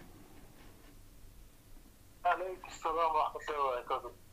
آقای انصاری، من یک سوال داشتم از شما و این است که عبدالصمد قاضی‌زاده یک سری ادعایی کرده در برابر استاد احراری، مثل از اینکه مثلا بهشتی که آدم علیه السلام بوده در این زمین بوده. نظر شما چیست درباره این سری ادعایی که عبدالصمد قاضی‌زاده میکنه و حرفای دیگه که خلاف قرآن و سنت است؟ لطفاً روشنایی بندازید درباره این مطالب و درباره این شبهات. زنده باشید، در یاد الله باشید استاد عزیز. سلامت باشید. تشکر از شما. ببینید قضیه این که بهشتی که آدم علیه السلام بوده بهشتی است که در روی زمین است و فلان است. این مسئله نیست که از زمان قاضی زاده صاحب باشه و غیره. این در قدیم بوده، برداشت یک سری از علما بوده و متاسفانه یک سری برداشت هایی رو که علمای ما و طلاب علم ما و دعوتگران ما، خاصتا کسانی که در مدارسی که در دانشگاه هایی که در دوران جمهوریت در افغانستان تأسیس شد یا قبل از اون و در دوران جمهوریت در آنجا فعالیت داشتن، در اینجا درس می‌خواندن، یک سری افکار عجیب و غریب از جهمی و معتزلی و اینها متاسفانه نمیدانم سببش چی بوده در این جوامع و مراکز علمی و تعلیمی پخش شده. به طور مثال حتی در بین تنظیم‌های جهادی، مثلا حکمتیار صاحب به طور مثال افکارش رو که من بیان کردم، اکثر اینها افکار معتزله است، افکار کسانی است که خارج از فکر و عقیده اهل سنت و جماعت هستند. مواظب باشید، خارج از دین نمیگویم، خارج از اسلام نمیگم که نگید که تکفیر کردن، خارج از عقیده اهل سنت و جماعت. مثلا قضیه انکار کردن اسراء و معراج، قضیه انکار کردن اون به اصطلاح مرغ‌هایی رو که ابراهیم علیه السلام کشت و اونها دوباره زنده شدن، قضیه به اصطلاح بعضی از معجزات، انکار بعضی از معجزات، انکار سحر، انکار عذاب قبر، مثلا انکار دوزخ و بهشتی که مثلا آدم علیه السلام در اونجا بود، در روی زمین است نه در آسمان. خیلی از این افکار معتزلیاست، افکار جهمیاست، افکار اهل کلام است که متاسفانه در طول تاریخ، یعنی حرف جدید نیست، از 1000 سال و شاید 1000 دقیقاً اگر بگیم از 1200 سال، یعنی بعد از قرن سوم هجری این مشکلات ایجاد شد، چون فتوحات زیاد شد، مردم به مناطق مختلف رفتن، تعداد صحابه و تابعینی که بودن اهل علم کم شدن، مردم به اصطلاح نسل دوم و سوم و چهارم صحابه اینها آمدن و مردم شهرها و دیار مختلف به اسلام داخل شدن و همه اینها دست به دست هم دادن که یک سری صوفیگری با میل به طرف به اصطلاح مذهب بودایی و هندی و اینها در بین مسلمانان شیوع پیدا کرد، خاصا بعد از فتح شبه قاره هند و این مناطق. تعداد افکار الحاد شد، مثلا شما در زمان امام ابو حنیفه رحمة الله علیه میبینید که شروع شده بود فکر الحاد. یعنی فکر الحاد فکر امروز نیست که کسانی باشن که خدا را انکار بکنن علیه بالله. در اون زمان این افکار به وجود آمد و این افکار رخنه کرد در تراث دینی ما، در تفاسیر ما، در احادیث ما، در بعضی از روایت ها که علما در طول تاریخ زحمت کشیدن و اینها رو به اصطلاح پاکسازی کردن. به طور مثال من عرض کردم در برنامه که خیلی از افکاری رو که حکمتیار صاحب بیان کرده بود در تفسیر آیات قرآنی، افکار کسی است به نام ابو مسلم معتزلی که یک تفسیری به نام تفسیر ابو مسلم داره. دقیقاً این مطالب از اونجا کاپی پست شده بود، یعنی از عربی به فارسی یا به پشتو ترجمه شده بود این مطالب. چرا این افکار خریدار پیدا کرد در عصر ما؟ چرا؟ چون که افکاری بود که به عقل نزدیکتر بود. الان شما مثلا به یک انسان بگید در غرب، یک انسان عقلگرا، یک انسان علمگرا که خدایشان عقل است، خدایشان علم است، اونها به ما خورده میگیرن که شما یک خدایی رو میپرستید که ندیدید، اونها هم یک خدایی رو میپرستن که هر لحظه در حالت تغییر است. یعنی در این دنیا هیچ کس پیدا نمیشود که چیزی رو نپرستد، هر کسی چیزی رو میپرسته. ملحدین علم رو میپرستن. باور کنید همان تقدسی رو که ما برای ذات اقدس الهی قائل هستیم، اونا برای علم قائل هستن، همین علم متغیرشان. به هر صورت الان مثلا شما بگید در یک مجمع علمی پیش غربیا، اروپایی‌ها بگید که رسول الله صلی الله علیه و سلم در خواب رفتن به آسمان ها سیر کردن و بگید که نه، با جسمشان در یک شب رفتن به آسمان هفتم توسط براق به بیت المقدس، از اونجا به آسمان هفتم جنت و دوزخ رو دیدن و دوباره برگشتن. کدامشو مردم عقلگرا بیشتر قبول میکنه؟ خواب رو قبول میکنن، چون در خواب انسان هر چیزی رو میبینه. به خاطر همین بعضیا اومدن گفتن که نه، همین اسراء و معراج، مثل حکمت الله صاحب اینو میگه، اسراء و معراج خواب بوده، واقعیت نبوده، چون به عقل نزدیکتر است. عده‌ای آمدن گفتن که مسئله زدن که هست، زدن زن، چون به عقل نزدیکتر است و به علم نزدیکتر است و به غرب نزدیکتر است، حالا دیگه غربی هم از دست ما ناراحت نشون، آزرده نشون، سازمان های حقوق بشر هم از دست ما آزرده نشون، بگن به به چه آدم روشنفکری، چه آدم فلان و علانی. بعد از اون اومدن گفتن نه، این منظور از ضرب یا زدن در اینجا زدن با چیز نیست، زدن زن نیست، این بلکه بیرون کردن یا دور شدن است. به خاطر چی؟ به خاطری که 4 تا غربگرا مثلا اینا از ما، 4 تا عقلگرا، اون موقع عقلگرا بودن در صدر اسلام، الان عقلگرای غربگرا هم شدن. به خاطر همین خیلی از مطالبی که امروز سر و صدا کرده در سایت ها، در شبکه ها، در تلویزیون ها و برادر عزیزمون جناب قایزاده صاحب مطرح کردن، اولا خیلی از اینها افکار شخص خود ایشان نیست. ایشان نقل قول کردن از بعضی از علما، بعضی از کسانی که واعظین بودن، خطبا بودن، و من شخصا با ایشان صحبت کردم و گفتم که این مسائل عقیده اهل سنت و جماعت نیست و این خلاف اجماع مفسرین و علمای اهل سنت و جماعت است و ایشان هم قبول کردن. این واقعیتش لله دارم بهتون میگم، اکثرش رو قبول کردن، حتی بعضیش رو مناقشه هم کردن، دلیل رد و بدل شد و به ایشان عرض کردم ما در امور دین با هیچ کس مجامله نداریم، با هیچ کس در امور دین مجامله نداریم.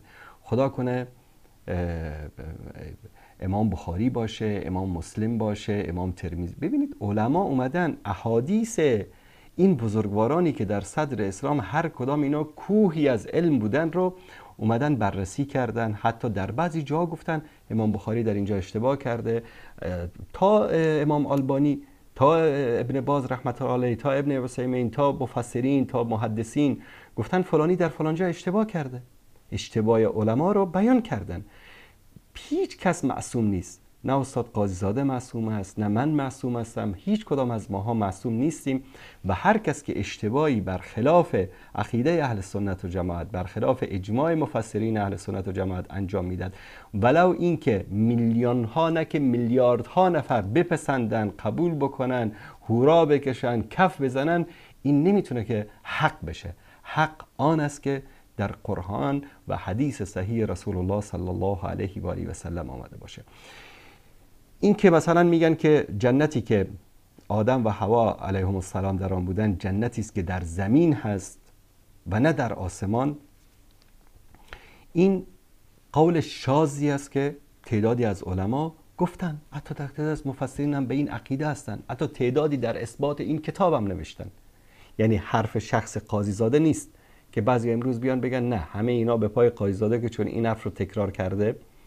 نصیحت من به جناب استاد قاضی زاده و همه علما و دعوتگران این است که وقتی که یک مطلبی رو بیان میکنید یک کمی فکر بکنید که آیا مطرح کردن همین مطلب امروز در این زمانه با این وضعیتی که مسلمان ها دارن در بین امت اسلامی چه دردی رو دوا میکنه. خب نهایت حماقت است که یک نفری امروز بیاد وقت خودش رو تلف کنه، مثل که بعضی از علما و دعوتگران دیدم که بعد از این جنجالا و صحبت‌ها آمدن کلیپ برنامه ضبط کردن در اثبات این که این جنت در روی زمین بود. بالفرض تو ثابت کردی که این جنت در روی زمین است و من ثابت کردم که این جنت در آسمان است، یعنی در وضع من و تو چه تغییری به وجود می آید؟ الله متعال چقدر زیبا بگن تلک امتون قد خلت.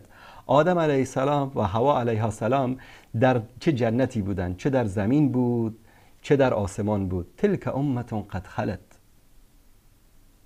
لها ما کسبت ولکم ما کسبتم ولا تسألون عما كانوا يعلمون والله یعملون. والله و بالله و تالله هیچ کس از شما رو در قبر نمیپرسن که جنتی که آدم علیه السلام در روز زندگی میکرد در زمین بود یا در آسمان. به خدا نمیپرسن. میپرسن تو چه کردی در این دنیا؟ تو چه کردی در این دنیا؟ چه خوبی هایی انجام دادی؟ چه بدی هایی انجام دادی؟ از قبر که رفتی پای تو به میدان محشر رسیده نرسیده از 5 چیز از تو میپرسن. عمرت در چه راه مصرف کردی؟ پولت در چه راه مصرف کردی؟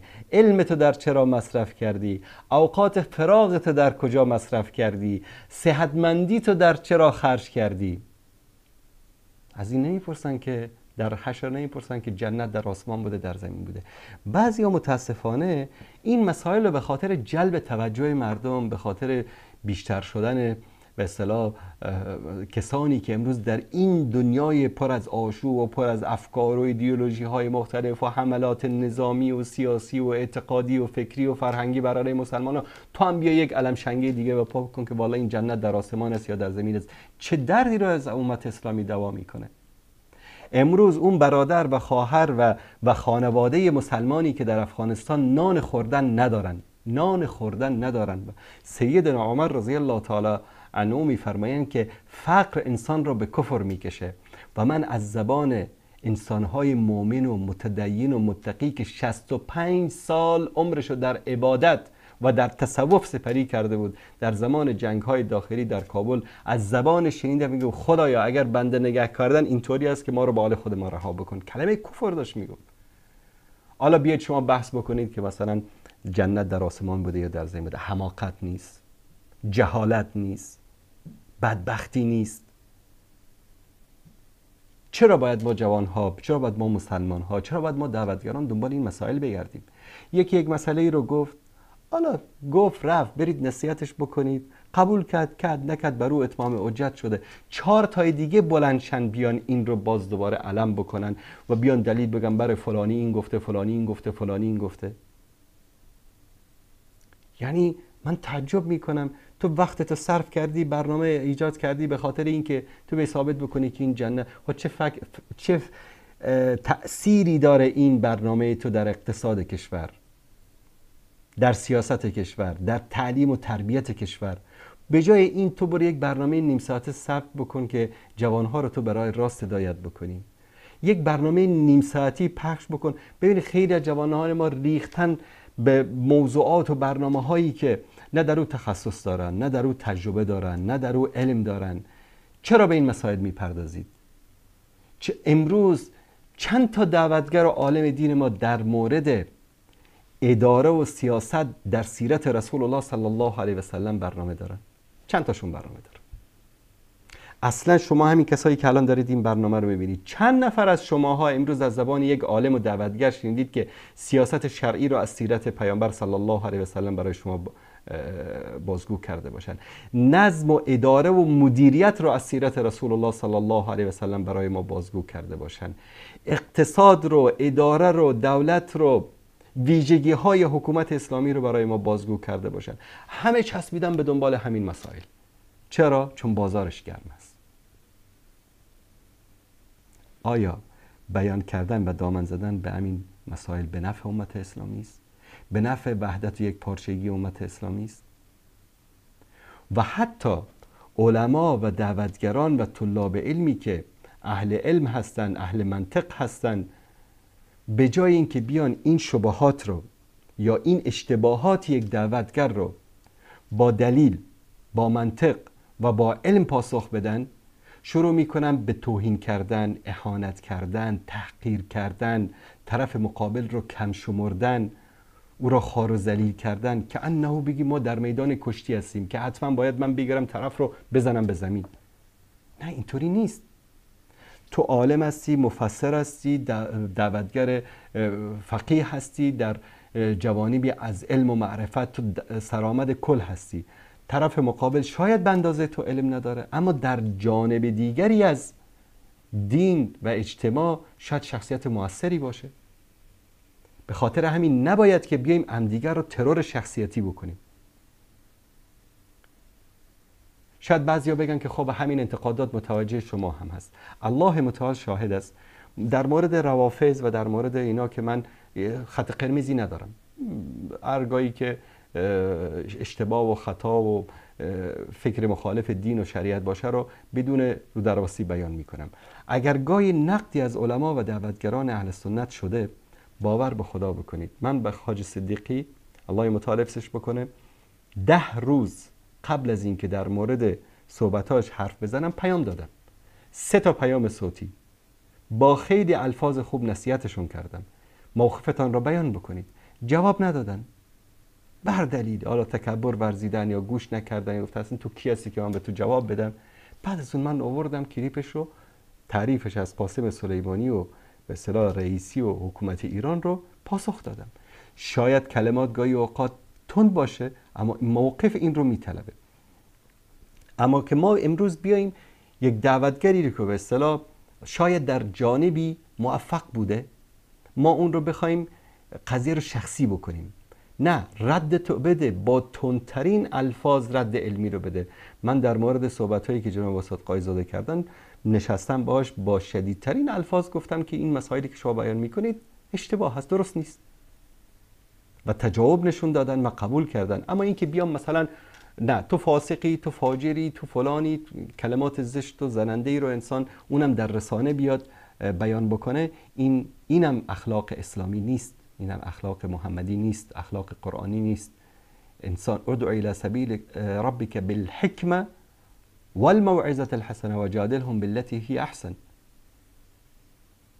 فاین رو باید در نظر گرفت. اما اینکه اشتباهاتی صورت گرفته، حرفایی زده شده، انشاءالله امیدوار هستیم که این شجاعت و این جرأت رو الله سبحانه و تعالی و این فضل رو به علما و دعوتگران ما بده که حق رو بپذیرن.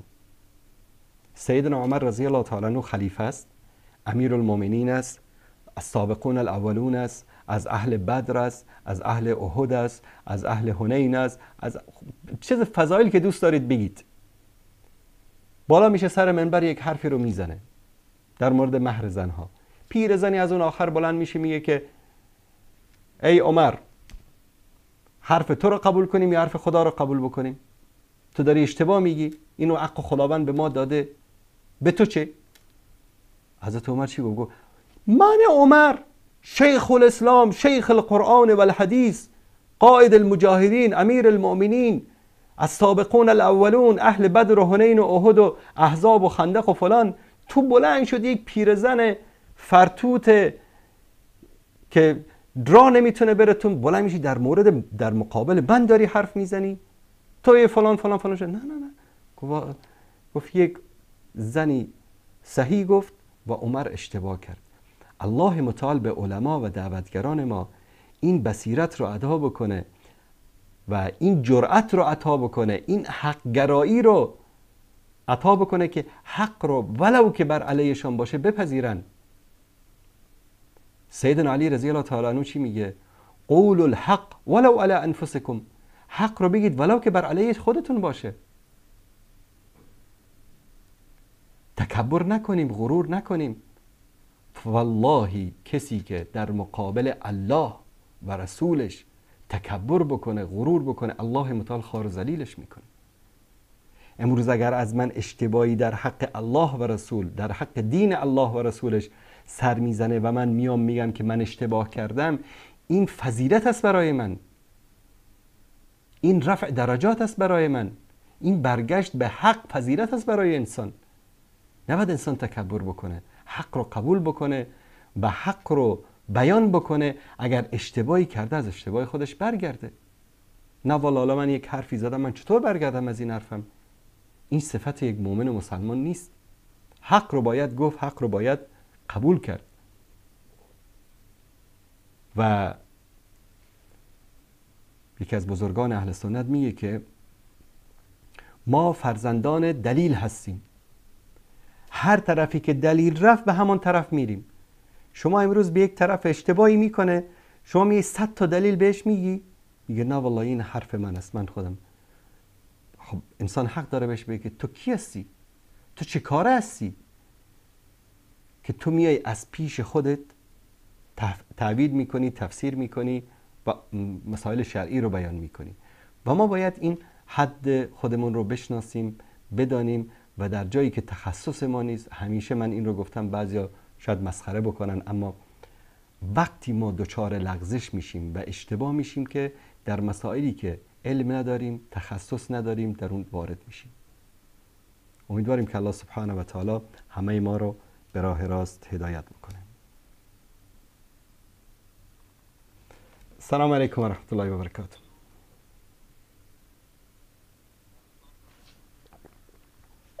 بفرمایید برادر عزیز. سلام علیکم، وقت بخیر جناب استاد. سلام و رحمت الله و برکاته.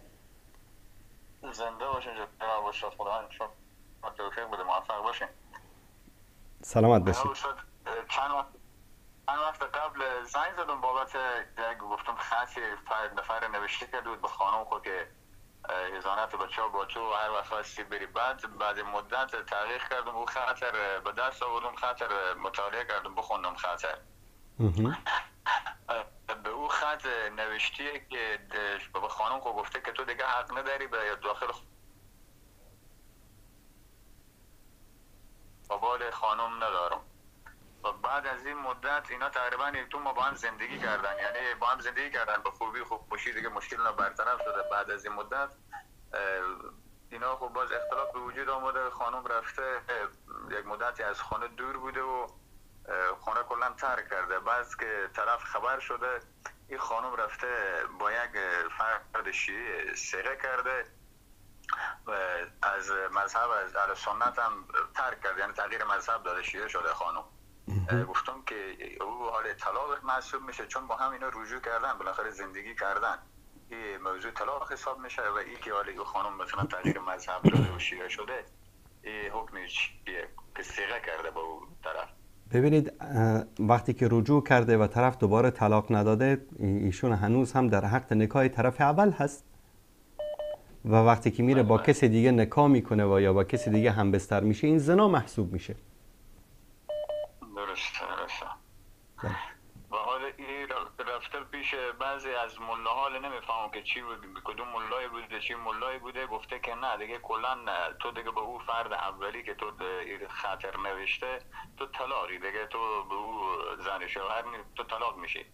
به همین منظورم این خانم پافشاری میکنه، میگه نه ما طلاقم. ببینید بله برادر عزیز، طلاق یا شوهر طلاق میده با الفاظ صریح، میگه طلاق هستی، درست؟ بله. یا اینکه حاکم ولی امر مسلمان ها در یک محکمه شرعی ولایت این طرف رو به خاطر اینکه شوهرش حالا بنابر دلایل شرعی حق ولایتش ساقط شده، حاکم به عنوان ولی امرش میاد طلاق این رو میگیره، درست؟ اما اینکه یک ملایی بگه که نه فلان این کارو کرده به خاطر اینکه این کارو کرده با شوهر اولش طلاق شده، این حرف منطقی و شرعی نیست مگر اینکه دلیلی داشته باشه. بله متوجه. بعد اینا خود رفتن دادسرا و دادگاه خلاصه شکایت کرده همون مرد از خانم که یعنی شکایت رابطه نامشروع.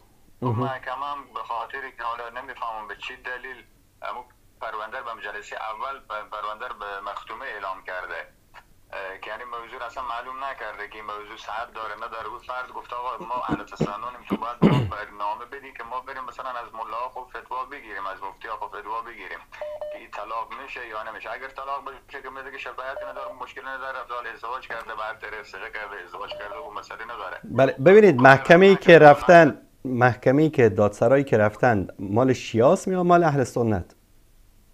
نه مال شیعاست. نه مال شیعه هیچ گونه سلطه‌ای بر اهل سنت ندارن و احکامی که از دادسراها و محاکم شیعه در حق احوال شخصی اهل سنت صادر بشه در نزد اهل سنت اعتبار شرعی نداره. چون در مذهب شیعه میدونید در مذهب شیعه یک زن شوهردار میتونه بره صیغه بکنه، نه. اما در نزد اهل سنت که همچین چیزی نیست.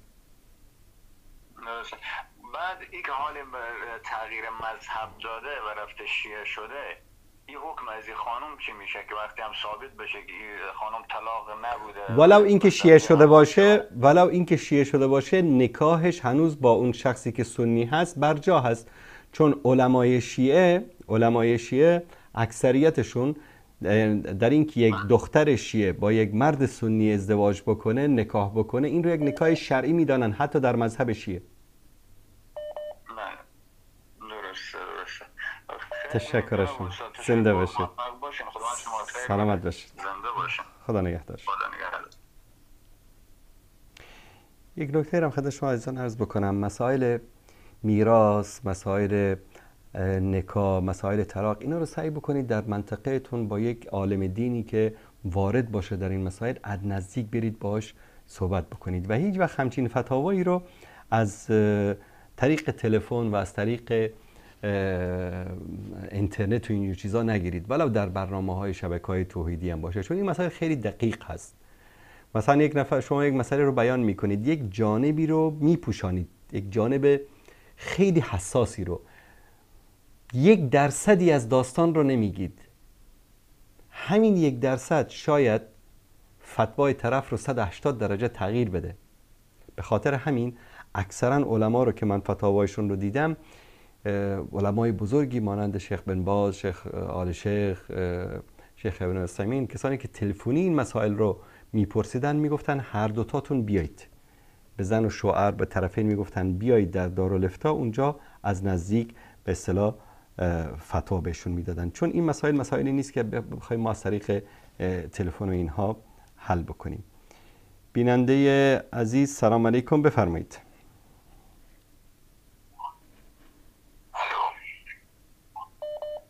الو. بله سلام علیکم، بفرمایید. سلام، خسته نباشید. سلامت باشید بیننده عزیز. استاد افضلی ببخشید، من رو خط آنتن هستم یا مستقیم دارم با شما صحبت میکنم؟ مستقیم رو آنتن هستید، دارید با من صحبت میکنید، بفرمایید. حال شما خوبه انشاءالله؟ سلامت باشید.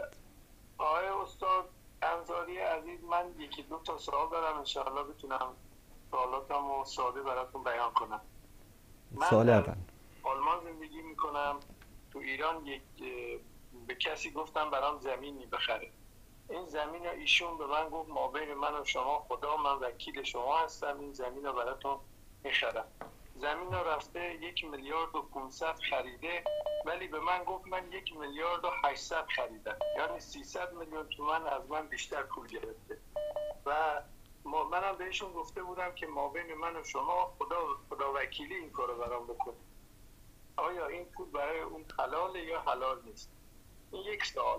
سوال دوم من این است، وقتی که در حال مرگ، وقتی که مریض دیگه آخرین لحظاتشه، معمولا میگن سوره یاسین را بر بالینش بخونید. آیا سوره یاسین بر بالین چنین انسانی کمکی میکنه برای رفتن به اون دنیا یا کمکی نمیکنه؟ متشکرم، انشاءالله تونسته باشم سوالاتم ساده برم کرده باشم. چشم، من حتما در این مورد صحبت میکنم. تشکر از شما. خیلی ممنون استاد انصاری عزیز، خدا حافظ شما. خدا نگهدار شما. ببینید الله سبحانه و تعالی این قرآن کریم رو برای چی برای ما فرستاده؟ برای این فرستاده که ما این رو بپیچانیم در 7 رنگ پارچه مخمل و بارای تاقچه بگذاریم و وقتی که مثلا عروس داماد رو میبرن اینا ببوسن، از زیرش رد بشن، وقتی که عزیزی مسافرت میره بعد از زیر قرآن رد بشه، یا اینکه بریم مثلا کسی مرد در سر قبرش بخونیم، یا روز مثلا 1 و 2 و 3 و 40 و 10 و 50 بگیریم، یا سالگردش رو بگیریم بخونیم، یا این قرآن رو همیشه ببوسیم بالا بگذاریم. دست نزنید که بدون وضو قرآن رو دست بزنید فلان علان میشیم. نه برادر عزیز، این قرآن برای این است که این منشور زندگی است، قانون زندگی است، دستور زندگی است برای ما. الله سبحانه و تعالی در قرآن کریم برای ما میگه که در سوره بقره است، میگه که یا ایها الذین آمنوا اذا تداینتم بدین الی اجل مسمى فاکتبوه. ای کسانی که مؤمن هستید، اگر خواستید تا یک وقتی برای کسی قرضی بدید یا معامله‌ای بکنید، این رو بنویسید. ولیکتب بینکم کاتب بالعدل، و یک شخصی این رو در بین شما با عدالت بنویسه. یکی از شروط معاملات این است که باید نوشته بشه. رسول الله صلی الله علیه و آله و سلم گاهی اوقات با صحابه، حتی با یهودی که در مدینه بودن، داد و ستد میکردن. بعد این رو مینوشتن، کسی رو صدا میکردن بیا بنویس. حالا طرف مثلا میگفت که یا رسول الله، یعنی شما هستید، شما را میگفت بنویس، چون امر الله سبحانه و تعالی است. وقتی که با کسی معامله میکنید، به خاطر اینکه همین مشکلات پیش نیاد، باید بنویسید که به طرف مثلا فلان مبلغی رو برای فلان مسئله‌ای شما به عنوان قرض دادید، به عنوان اجیر او را استخدام کردید که این کار رو برای شما انجام بدهد، یا به عنوان دلال یا سمسار میگن فکر کنم در ایران، ایشون این کار رو برای شما انجام میدن. در عربی بهش دلال میگن، یعنی کسی که دلالت میکنه در بین فروشنده و خریدار یا در بین خریدار و فروشنده. طبیعتاً در اصل کسی که دلالی میکنه در بین دو نفر در یک خرید و فروشی، اگر مبلغی رو از هر دو طرف به عنوان اجرت بگیره، این هیچ اشکالی نداره. مثلا شما خونه‌ای دارید میخواید بفروشید، یکی بیاد بگه من خونه‌تو میفروشم، اما وقتی خونت به فروش رسید من مثلا 10,000 20,000 30,000 40,000 50,000 من از تو اجرت میگیرم بابت این زحمتی که میکشم. شما میگید اوکی مشکلی نیست، اینو با شما مینویسه، امضا میکنید، اونم امضا میکنه، خونه رو که فروخت 10 50 60 هر چقدر که اتفاق شده میگیره. کسی که خونه رو میخواد بخره، یه کسی هست میاد پیش یک دلالی میگه که والا من میخوام یه خونه بخرم در حدود مثلا از 10 میلیون تا 15 میلیون قیمتش باشه. طرف میگه اوکی اگر همچین خونه‌ای برای تو پیدا کردم، من مثلا 2% از شما از قیمت خرید خونه رو به عنوان حق و زحمه خودم میگیرم، یا 10,000 یا 50,000 یا 20,000 میگیرم. با شما مینویسه، امضا میکنه، وقتی خونه رو برای شما خرید شما ملزم هستید که مزد او رو براش بپردازید.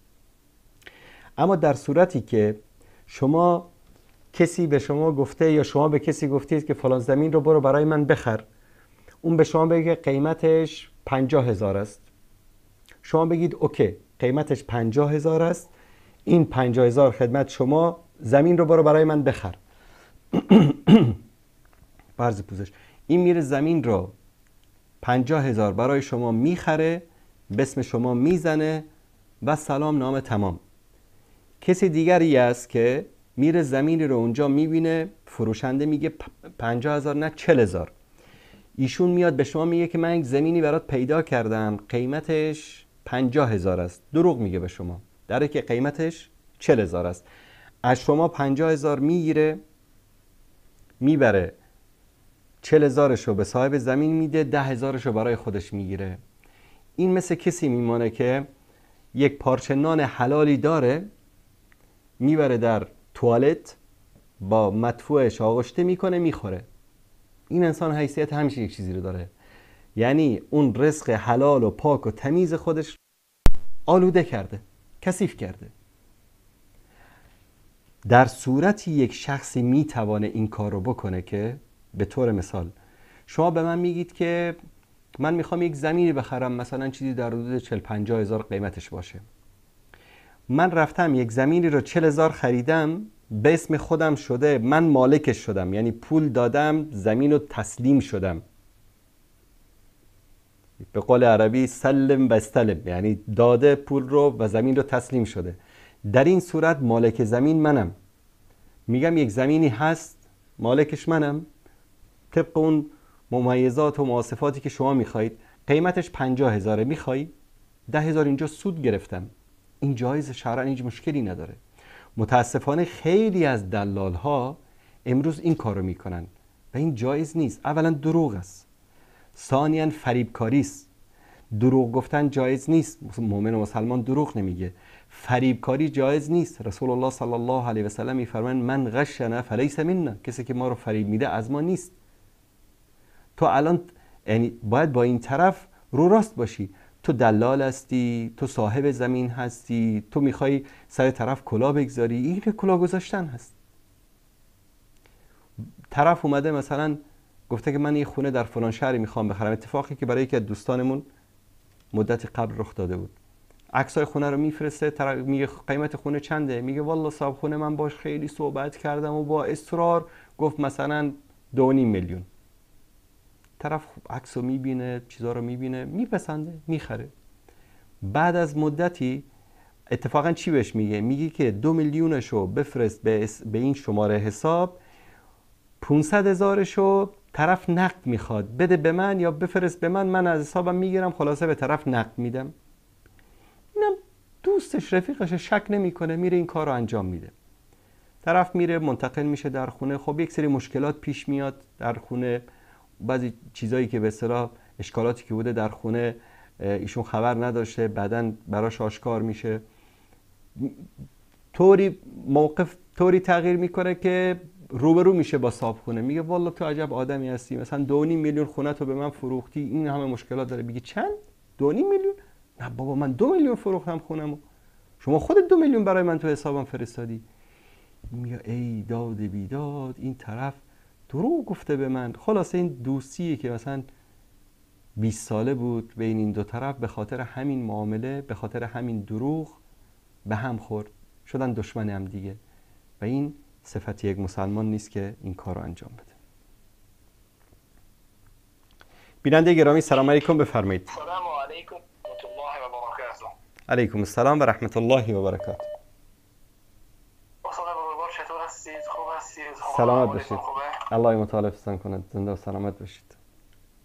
امیدوارم که همیشه خوب و موفق باشید. استاد، متاسفانه بیشتر مردم فقط قیافه انسان را نگاه میکنن، در قیافه شخص بها میدهن. یعنی که اگر کسی گرش بلند داشته باشد و عمام بر سرش داشته، فکر میکنه که این عالم است یا شیخ الاسلام است.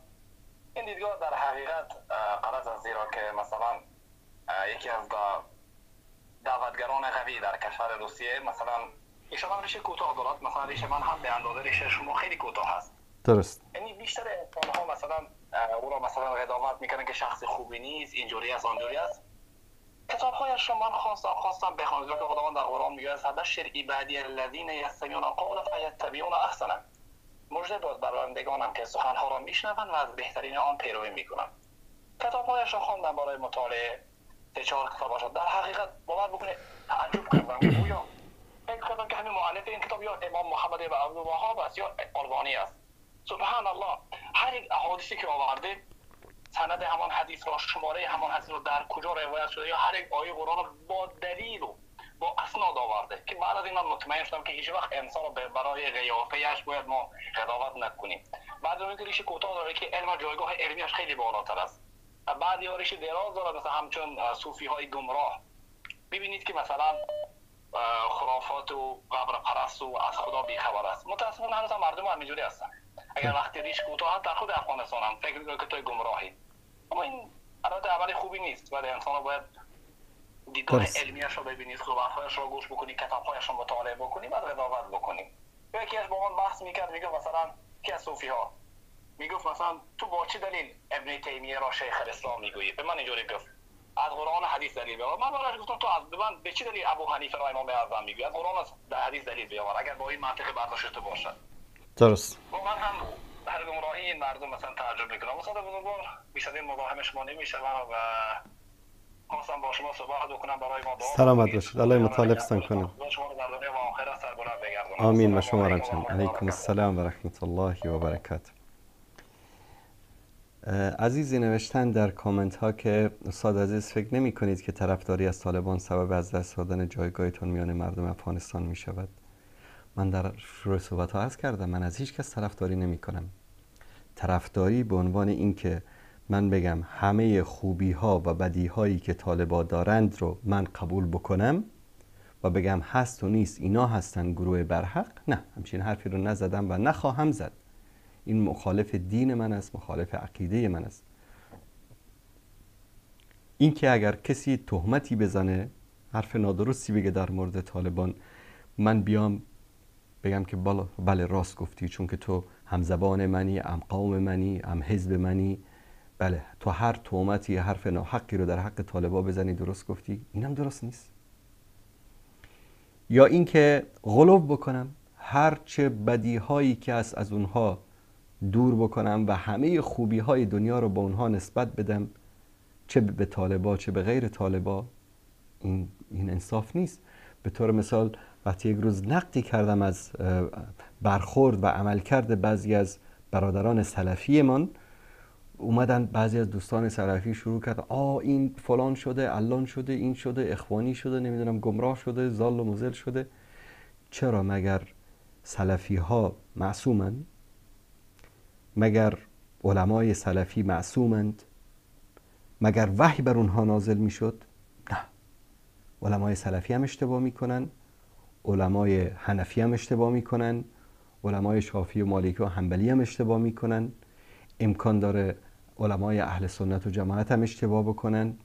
امکان داره در یک موردی مثلا یک آیت الله شیعی، یک حجت الاسلام شیعی، یک عالم شیعی بر حق باشه و در مقابل یک شیخ الاسلام اهل سنت اشتباه بکنه.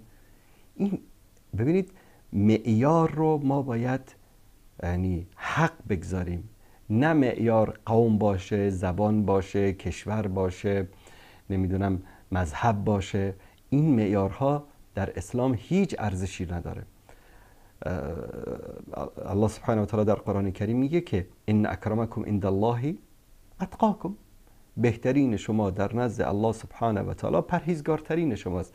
پرهیزگار کی است؟ متقی کی است؟ انسان متقی کسی است که به عدالت حکم میکنه. انسان متقی کسی است که حقگراست، حزبگرا نیست، قومگرا نیست، سمتگرا نیست، حقگراست. حق بالاتر از همه است. حق بالاتر از طالباست، حق بالاتر از سلفی و حنفی و شافعی و مالکی و حنبلی، از همه بالاتر حق است و ما حق رو باید بپذیریم و حق رو باید بپرستیم. من در جایی گفته بودم که مثلا به کسایی که متعصب هستم گفته بودم حکمتیار پرست. بعضیا از جهلشان، از فکر کوتاهشان فکر کرده بودن که من به اونها میگم که شما خدا پرست نیستید، یعنی معبودتان حکمتیار است. این برداشت غلط است، اشتباه است. پرستش تنها به معنی این نیست که تو کسی رو خدای خودت قرار بدی. اگر از او در هر اشتباه و هر حرف نادرست و هر حرف ناحق اطاعت کردی، تو او را در جای خدا قرار دادی، در جای رب، در جای پروردگار قرار دادی. وقتی که الله سبحانه و تعالی این آیه را نازل کرد که اتخذوا احبارهم و رهبانهم اربابا من دون الله، که کشیش های خودشان را، علمای خودشان را، راهبان خودشان را خدایانی در کنار پروردگار قرار دادند. عدی ابن عاتم، صحابی که قبلا مسیحی بود، آمد گفت یا رسول الله، ما که مسیحی بودیم یعنی قبل از اسلام، اما ما هیچ وقت کشیشانمان را، راهبان خودمان رو خدا نمی گفتیم. رسول الله صلی الله علیه و سلم فرمودن مگر وقتی که حلالی رو حرام می کردن، حرامی رو حلال می کردن، از اونها پیروی نمی کردید؟ گفت که والله این کارو می کردیم. گفت همین است دیگه، چون حلال و حرام کننده کی است؟ الله هست. هر کسی رو که حلالی رو حرام میکنه غیر الله، من دون الله، و ما او را اطاعت میکنیم، این انسان رو ما از او طاغوت ساختیم. طاغوت به کی اطلاق میشه؟ از انسانی، از بتی، از هر چیزی که غیر از الله سبحانه و تعالی در آن مقامی قرار داده شود که شایسته الله سبحانه و تعالی است. رئیس جمهور میاد میگه که مثلا حجاب سر نکنید، بر زن مسلمان رو سری رو میندازه. والا چیه؟ قانونه. والا الان این زنی که حجاب رو از سرش بر میداره میگه قانونه، این داره به جای الله قانون رو میپرسته، یا به جای الله داره همون کسی که قانون رو ساخته میپرسته و از او یک طاغوت میسازه. حجاب رو کی امر کرده؟ الله متعال امر کرده. کی حق داره که حجاب رو الغا بکنه؟ الله متعال حق داره که حجاب رو الغا بکنه. هر کسی، هر قانونی، هر نظامی که حجاب فرض الهی رو میاد الغا میکنه، ممنوع میکنه، این طاغوت است که من دون الله مورد پرستش قرار میگیره. این رو باید در موردش خیلی دقت بکنیم. بیننده از این نوشتن که جنگ با شیعیان دست بردارید، من شیعم اما شما رو دوست دارم. ما هرگز با شیعیان جنگ نداریم. باور کنید که هرگز با شیعیان جنگ نداریم روزی که یک پیرمرد شیعه 62 ساله تماس گرفت و به من گفت در وصال که به خدا قسم شما در پیشگاه خداوند مسئولید. من 62 سال عمرم و در شرک، در گمراهی گذراندم. پدرم، مادرم، برادرم، خواهرم در شرک و گمراهی از دنیا رفتن. والله گفت در پیشگاه خداوند ایستاده میشم و میگویم که وقفوهم انهم مسئولون. اینها رو نگه دار بار الها در این میدان محشر، از اینها بپرس، زیرا که اینها مسئول هستند. مسئول 60 سال در شرک زندگی کردن من، مسئول در شرک مردن پدرم، مادرم، قوم و خویشم. چرا؟ چون اینا حق رو به ما نرساندن، توحید رو به ما نرساندن. به خدا قسم این حرفا رو که زد، من تا امروز که امروز است، وقتی که اون حرفاشو به یادم میاد، باور کنید همه وجودم میلرزه. وقتی حرفاشو به یادم میاد خودم رو احساس میکنم در میدان محشر که الله سبحانه و تعالی داره حساب و کتاب میکنه در بین بندگانش، در روزی که الله سبحانه و تعالی میگه لمن الملک اليوم، پادشاهی از آن کیست، ملک از آن کیست؟ همه میگن لله الواحد القهار، یا هیچ کس جواب نمیده و الله سبحانه و تعالی خودش میگه که لله الواحد القهار، برای الله یکتای قهار است. در اون روز این همه انسان هایی که به سبب کوتاهی من، به سبب کوتاهی توی سنی، به سبب کوتاهی توی دعوتگری که امروز به دنبال مسائلی داری میگردی که هیچ به درد امت نمیخوره و میلیون ها انسان های گمراهی هستن که مشرک از دنیا میرن و تو با مسائل اختلافی و مسائل 1000 سال پیش و 1200 سال پیش هستی که گندگی ها رو دوباره بوی تعفنش رو به هوا پخش بکنی. والله در اون روز تک تک شما رو الله سبحانه و تعالی نگه میداره و اون انسان های گمراه داد میزنن که وقفوهم انهم مسئولون. اینها رو نگه دارید، اینها رو در غل و زنجیر بکشید، اینها رو در جلوی میزان و محاکمه الله سبحانه و تعالی نگه دارید که اینها حق را میدانستن نگفتن، اینها توحید را میدانستن برای مردم بیان نکردن، اینها امور دین الله سبحانه و تعالی را بیان نکردن. هر عالمی، هر دعوتگری که امروز مشغول عیاشی است، مشغول خوشگذرانی است، مشغول زن سوم و چهارم گرفتن است، مشغول نمیدونم مسائلی است که اصلاً به درد دین و به درد امت نمیخوره، به غم امت رو نداره، درد امت رو نداره، درد مسلمان ها رو نداره و امروز امکانات برای او میسر است، اما در خانه زیر کولر میشینه یا در زمستان زیر بخاری میشینه و کوتاهی میکنه و والله قسم در روز قیامت میلیاردها انسان اونجا وای میستن میگن وقفوهم انهم مسئولون. اون کسی که پول داره، اون کسی که تاجر است، اون کسی که امکانات داره و در راه نشر اسلام و دعوت اسلامی پولشو خرج نمیکنه، عالمی که علمشو خرج نمیکنه، همه اینها از جمله کسانی هستند که در روز قیامت الله سبحانه و تعالی اینها رو نگه میداره و همین انسانهایی که به سبب کوتاهی ما مشرک بودن، گمراه بودن و با همین شرک و گمراهی از دنیا رفتن، اینها میگن که یا رب وقفوهم انهم مسئولون.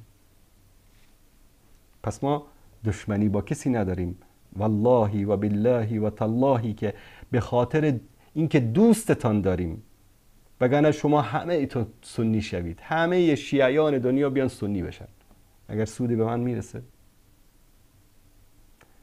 الله سبحانه و تعالی در حدیث قدسی میگه همه بشر مثل یک مرد مسلمان بشن مگر به ملک الله متعال چیز اضافه میشه، همه بشر مانند یک مرد کافر بشن مگر از ملک الله متعال چیزی کم میشه.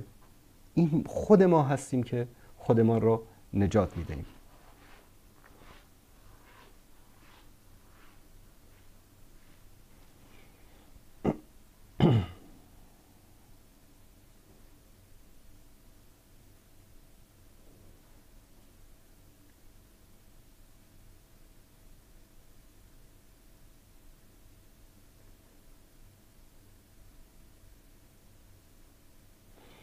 تشکر میکنم از تک تک بینندگان عزیز. آخرین تماس را فکر کنم باید بگیرم.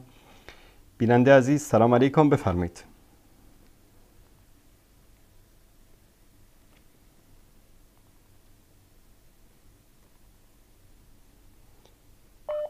بیننده عزیز سلام علیکم، بفرمایید.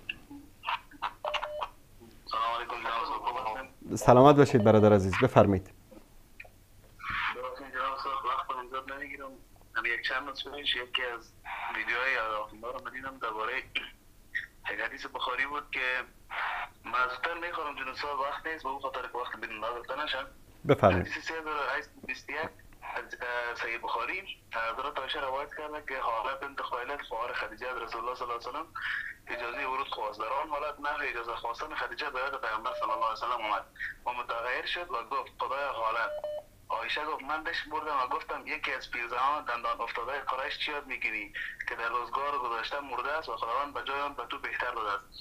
و در آن در شرح استاد میگفت که یعنی یک نوع توهین حضرت عایشه و حضرت خدیجه و از نظر ما خدیجه شما مؤمن است و میگن که یعنی حضرت عایشه به چی توهین کرده به حضرت خدیجه.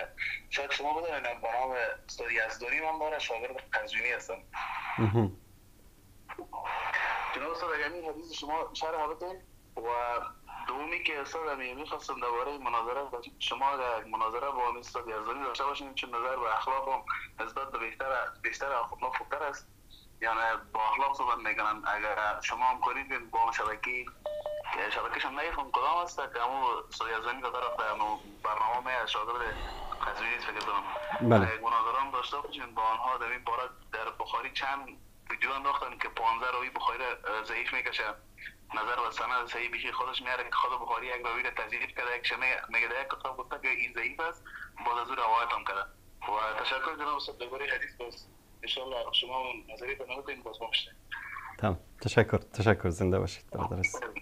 حدیث هم استاد ببخشید 3821 که غلط نشد بشه. بسیار خوب. حدیث معروفی است، باشه در موردش صحبت میکنم. سلام علیکم. احادیث زیادی است. این حدیثی که برادر عزیز ذکر کردن، ببینید اولا بیایم یک معیار رو ذکر بکنیم. رسول الله صلی الله علیه و سلم انسان بودن. الله متعال چی میگه؟ انا بشر مثلکم. از زبان رسول الله صلی الله علیه و سلم من بشری هستم مثل شما. یوحى الی، به من وحی میشود. ببینید اگر یک فرشته می آمد رسول میشد، من و شما امروز چی میگفتیم؟ ما که نمیتونیم مثل فرشته باشیم. اما پیامبر صلی الله علیه و سلم مثل یک بشر بودن. انا بشر مثلکم، من بشری مثل شما هستم. الله سبحانه و تعالی به پیامبر چی میگه؟ که ای رسول من، ای محبوب من، لئن اشرکت لیحبطن عملک و لتکونن من الخاسرین. اگر تو هم شرک بورزی ای محمد صلی الله علیه و سلم، اعمال تو هم نابود میشه، تو هم از جمله زیانکاران میشی. زنان پیامبر صلی الله علیه و آله و سلم هم چی بودن؟ بشر بودن، ملائکه نبودن، معصوم نبودن، انسانهایی بودن که مثل ما و شما و همه ما زندگی میکردن. ویژگیشان چی بود؟ که همسران پیامبر بودن، قرآن در زمان اونها نازل شد، یعنی نسلی بودن که با قرآن تربیت شدن. یک روز خواهر ام المؤمنین خدیجه کبری رضی الله تعالی عنها میاد و امین حدیث اگر ذمی و نقصی و نکوهشی برای عایشه رضی الله تعالی عنها می بود، اصلا خودش این حدیث رو روایت نمی کرد. چون که در جای میگه که هیچ یک از زنان پیغمبر رو من با آشون غیرت نداشتم. ببین یکی دشمنی است، یکی حسادت است، یکی غیرت زنانگی است. غیرت زنانگی یک غریزه فطری است که در وجود انثی یا مؤنث همه حیوانات و در وجود زنهای بشر وجود داره.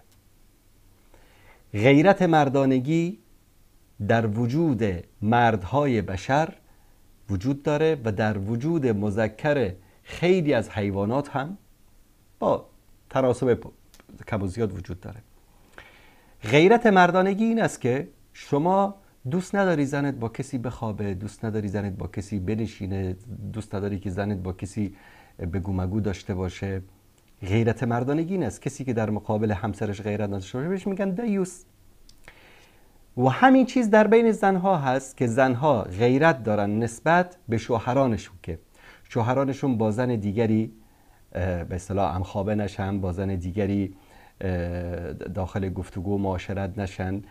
این دو ویژگی فطری در مرد و زن این چیکار میکنه؟ این نظم و به اصطلاح انضباط و آسایش و آرامش یک زندگی رو برای انسانها شکل میده. اگر این وجود نمیداشت برای مرد بی‌تفاوت بود که زنش با کی میخوابه، با کجا میره، نه نسل بشر سالم میموند، نه اعتماد بود، نه مودت بود، نه محبت بود. مثل که امروز در غرب میبینیم طرف صبح تا شام زنش میره مثلا با 100 تا مرد در بیرون معاشرت داره، با 2 تا 3 تاشون هم میخوابه، شبم میاد در کناری میخوابه. اینم انگار نه انگار.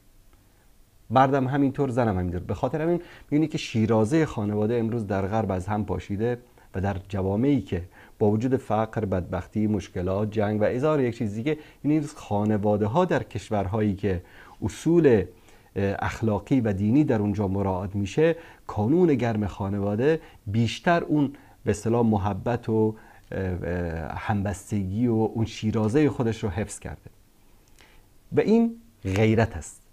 در حدیث چی میگه؟ الان انسانایی که مریضن مثل یزدانی و مثل شیعیانی که مریضن، اینا بیمارن.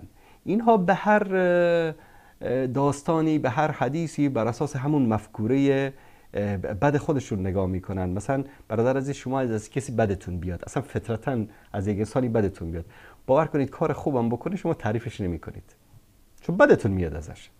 حداقلش این است که تعریف نمیکنید. بعضی هستن که اون کار خوبش هم میگن که والا یا از روی منافقت کرده، یا کدام هدفی داره، یا کدام مصلحتی وجود داره، یک توجیه بهش میکنه. اینها مریضن و مثل انسان‌هایی که زکام باشن، شما گل محمدی خوشبو هم براشون ببری میگه بو نداره، در حالی که اون بو داره. این دماغش گندیده، این بیمار خودش هست. شاید بگه بوی گند میده، این بوی گند از گل نیست، بوی گند از دماغ خودش است. اینها با امهات المؤمنین، با اصحاب رسول الله صلی الله علیه و سلم همچین برخوردی دارن. حضرت عایشه صدیقه رضی الله تعالی عنها همیشه که تعریف میشد از ام المؤمنین خدیجه، میگفت که من این روایت ها رو همش خود حضرت عایشه کرده. اگر این بر علیش می بود، اگر این نقص در او می بود، ذمش می بود، بد می بود براش، دیوانه نبود که خودش بیاد مثلا یک حدیث رو روایت بکنه که در او طعن در خودش هست. و این صداقتشون رو، ایمانشون رو و تقوایشون رو نشون میده که اگر امروز روایت هایی رو که حتی بر علیه به اصطلاح چی میگید، اهو میگید، انباق میگید یا زن دیگر طرف میگید، همون احادیث رو هم خودش روایت کرده، در حالی که امروز دشمنها از او بر علیش هم استفاده میکنن. همه فضائل فاطمه زهرا در صحیحین از ام المؤمنین عایشه صدیقه روایت میشه، در حالی که شیعه میگه که این با فاطمه بد بوده.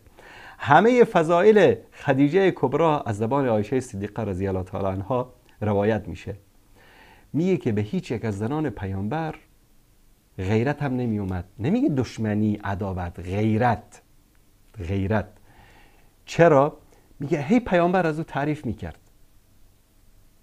یک روز مثلا حاله میاد خواهر خدیجه، پیامبر بلند میشه، عبایش رو پهن میکنه، میگه بفرمایید براشون آب بیارید، خرما بیارید، شیر بیارید. اصلا عایشه عصبانی میشه، یا رسول الله یه پیرزنی بود برد رفت، یعنی تو الان تا هنوزم تو رو داری یاد میکنی؟ اینجا غیرتش به جوش میاد. رسول الله صلی الله علیه وسلم میگه ای عایشه، وقتی که همه مردم مرا انکار کردن، اون منو تصدیق کرد، به من ایمان آورد. همه منو ترک کردن و در کنار من ایستاد، با مالش، با جانش در کنار، و خداوند از او برای من فرزند داد. ببینید رسول الله صلی الله علیه وسلم در سن 25 سالگی بودن، ام المؤمنین خدیجه در 40 سالگی ازدواج کردن. این که حضرت عایشه میگه پیرزن بود، خب راست میگه. یعنی در اون زمان کسی که به سن 40 سالگی میرسه پیرزن محسوب میشد. الان هم زنی که مثلا به سن 40 45 برسه، مردم دیگه میگن به سن پیری رسیده. البته خواهران برادران ما که 40 45 سال هستن ناراحت نشن، این طبیعت بشر اینطوری است. در جای دیگری پیامبر صلی الله علیه و سلم قربانی کردن. این حدیث هم حضرت عایشه روایت میکنه، میگه که پارچه‌ای از این گوشت رو جدا میکرد، میگفت که این رو ببرید به خانه اون خانومی که مثلا اسمش زهراست، اون دوست خدیجه بود، به خانه اون بدین. این تیکه گوشت رو ببرید به خانه اون مثلا خانومی که اسمش صدیقه است، مثلا این دوست خدیجه بود. حضرت عایشه عصبانی میشد، یا رسول الله هنوزم داری از اون یاد میکنی؟ اولا ببینید در این احادیث چقدر درس هست، این که انسان بر و نیکی و احسان همسرش رو فراموش نکنه، هر کسی که میخواد باشه، زن اول باشه، زن دوم باشه، زن سوم باشه. الله سبحانه و تعالی در قرآن چی میگه؟ این فضلی که در بینتان بوده رو فراموش نکنید. بعد چی کار میکردن؟ حضرت عایشه عصبانی میشد، یا رسول الله هنوزم به یادت هست پیرزنی که مرده رفته، استخواناش هم شاید پوسیده باشه؟ و پیامبر صلی الله علیه و سلم از او به نیکی یاد میکردن. ببینید زندگی رسول الله صلی الله علیه و سلم زندگی بشری بود و اینهایی که در اطرافش بودن بشر بودن، فرشته که نبودن. رسول الله صلی الله علیه، از این بدترش رو بهتون بگم، رسول الله صلی الله علیه و سلم در خانه نشستن، مهمان خانه به قول ما افغان ها، صحابه هم نشستن، ابوبکر است و عمر است و صحابه هستن همه. خانه کی است؟ خانه حضرت عایشه است. خدمتکار ام المؤمنین حفصه رضی الله تعالی عنها یک کاسه آشی، یعنی همسر دیگر پیامبر صلی الله علیه و سلم غذایی پخته، یک کاسه آشی رو برای پیامبر صلی الله علیه و سلم فرستاده دست خدمتکارش که اینو ببره به پیامبر صلی الله علیه و آله و سلم بده. خدمتکار داخل میشه، چشم عایشه رضی الله تعالی عنها تا میفته به کاسه، میبینه که خدمتکار حفصه اومده، میگه چیه؟ میگه این رو ام المؤمنین حفصه داد به خاطر پیامبر صلی الله. این کاسه رو میگیره از دست این خدمتکار، چنان میزنه به دیوار که تیکه تیکه میشه، داد و بیداد میندازه سر، برو دیگه نبینمت اینجا. پیامبر صلی الله علیه و سلم در بین صحابه تبسم میکنن، میخندن، میگن غارت امکم، مادرتون غیرت کرده، به ابی انت و امی رسول الله صلی الله علیه و سلم، میگه مادرتون غیرت کرده، میخنده، تبسم میکنه، میگه مادرتون غیرت کرده. این غیرت زنانه است. پیامبر نگفت که ای چه خبر عایشه، چرا این حرفا رو میزنی، چرا داد و بیداد، چرا کاسه رو شکستی؟ چون پیامبر میگه که این کار طبیعی است. همین شما برادر عزیز و گرامی اگر ازدواج کردید، برید امشب به خانمتون بگید که میخوام یک زن دیگه بگیرم. اگر امشب گذاشت که شما در کابل آرام بخوابید، باور کنید امشب رو بیرون از خانه سپری خواهی کرد. والا که هر چقدر زن آرام و متدین و خوش اخلاق و خوش برخورد و هر چی باشه، و اگر ازدواج نکردید بعد از ازدواج این رو امتحان بکنید. و فکر نمی کنم هیچ مرد عاقل این رو امتحان بکنه. پیامبر صلی الله علیه و سلم تبسم میکنن در بین صحابه، میخنده، میگه مادرتون غیرت کرده. با اون کاسه ای رو که شکسته، قیمتش رو از جیبشون میدن به دست خادم ام المؤمنین حفصه، میگن که اینو ببر به حفصه بده، بگو که کاسه تو رو شکستن. این زندگی طبیعی رسول الله صلی الله علیه و سلم. اما یه کسی مثل یزدانی و مثل فلان و علان که مریضن، بیمارن، عایشه اومده این رو گفته، مگر پیامبر بدش گفت؟ پیامبر زد تو دهنش گفت که دیگه این حرفا رو تکرار نکن؟ نه، یک طبیعی بود. این طبیعت بشر است. هیچ زن طبیعی نیست که غیرت نداشته باشه در مورد شوهرش، و هیچ مرد به معنای کلمه رجل نیست، مردانگی نداره که در مقابل همسرش غیرت نداشته باشه. و این رو برادر عزیز و بزرگوار در نظر بگیرید. این روایت ها رو اینها با این دید و با این مرضی که دارن میبینن. خب همین غیرت رو حضرت فاطمه هم داشت، در کتاب های خودشون اومده. در بهارالانوار جلد 52 داستانی رو ذکر میکنه که کسی اومد به حضرت علی گفت، به حضرت فاطمه گفت که علی دختر هشام ابن حکم یا ابو جهل رو خواستگاری کرده. فاطمه رضی الله تعالی عنها چیکار کرد؟ بلند شد، دست حسن و حسین رو گرفت،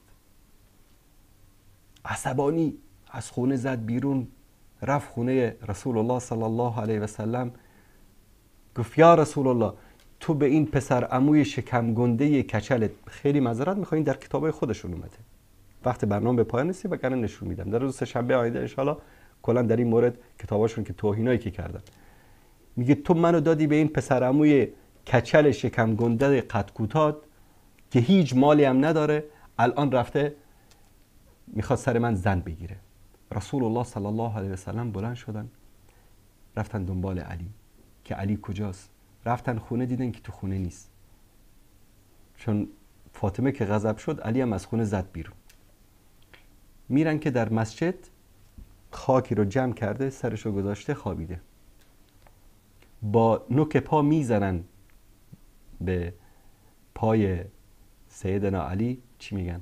قم یا ابا تراب. ابا تراب یعنی پدر خاک در معنی جمله، اما در اصطلاح میگن که مثلا میگن در عربی میگن که ابو سیار الفلانیه یا ابو بیت الفلانی، یعنی کسی که با اون چیز آمیخته یا با اون چیز محشور است. یعنی ابو تراب یعنی که ای آدم خاکالوده. بلند شو، گفتن یا ابو تراب چه خانه هایی رو که تو ناآرام کردی، بلند شو یا ابو تراب. حضرت علی بلند شد گفت که علی شنیدم که همچین کاری کردی. گفت من حلالی رو حرام نمی کنم و حرامی رو حلال نمی کنم. فاطمه پاره تن من است، چیزی که فاطمه رو غضب میکنه مرا غضب میکنه. تو همچین تصمیمی گرفتی؟ دختر من با دختر ابو جهل در یک خانه نمیتونه زندگی بکنه. اول میگن که من حلالی رو حرام، حرامی رو حلال نمی کنم، چون علی حق داشت زن دوم سوم چهارم بگیره. پیامبر میگه من چیز رو حرام نمی کنم، منتها فاطمه من این ویژگی ها رو داره که نمیتونه زندگی بکنه در خانه‌ای که در اونجا مثلا زن دوم باشه، سوم چهارم باشه. به خاطر همین حضرت علی تا وقتی که فاطمه زنده بود هیچ زن دیگری نگرفت. فاطمه فوت کرد، نمیدونم 11 تا گرفته، 12 تا زن گرفته. البته یکیشو گرفته مرده، یکیشو گرفته مرده، اینطوری همیشه، یعنی 4 تا زن رو همیشه داشته.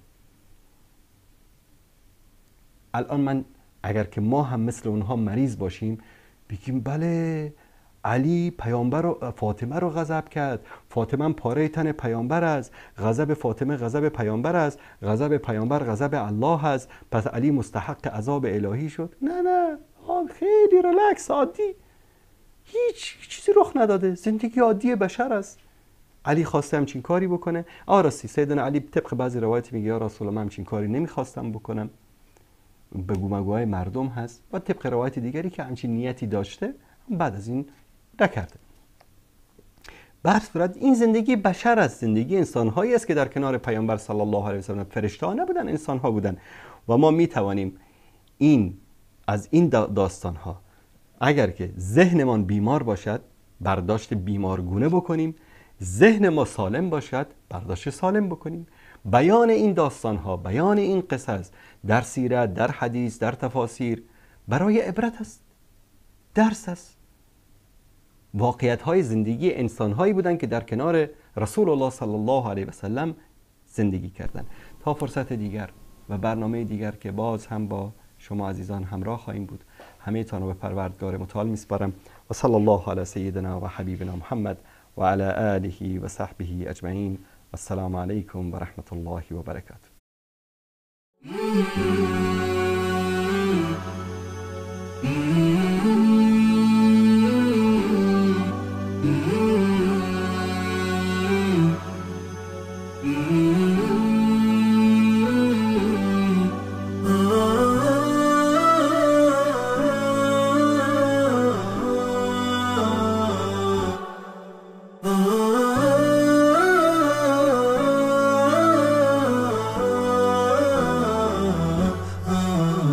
نداء الحق صوت قد شجاني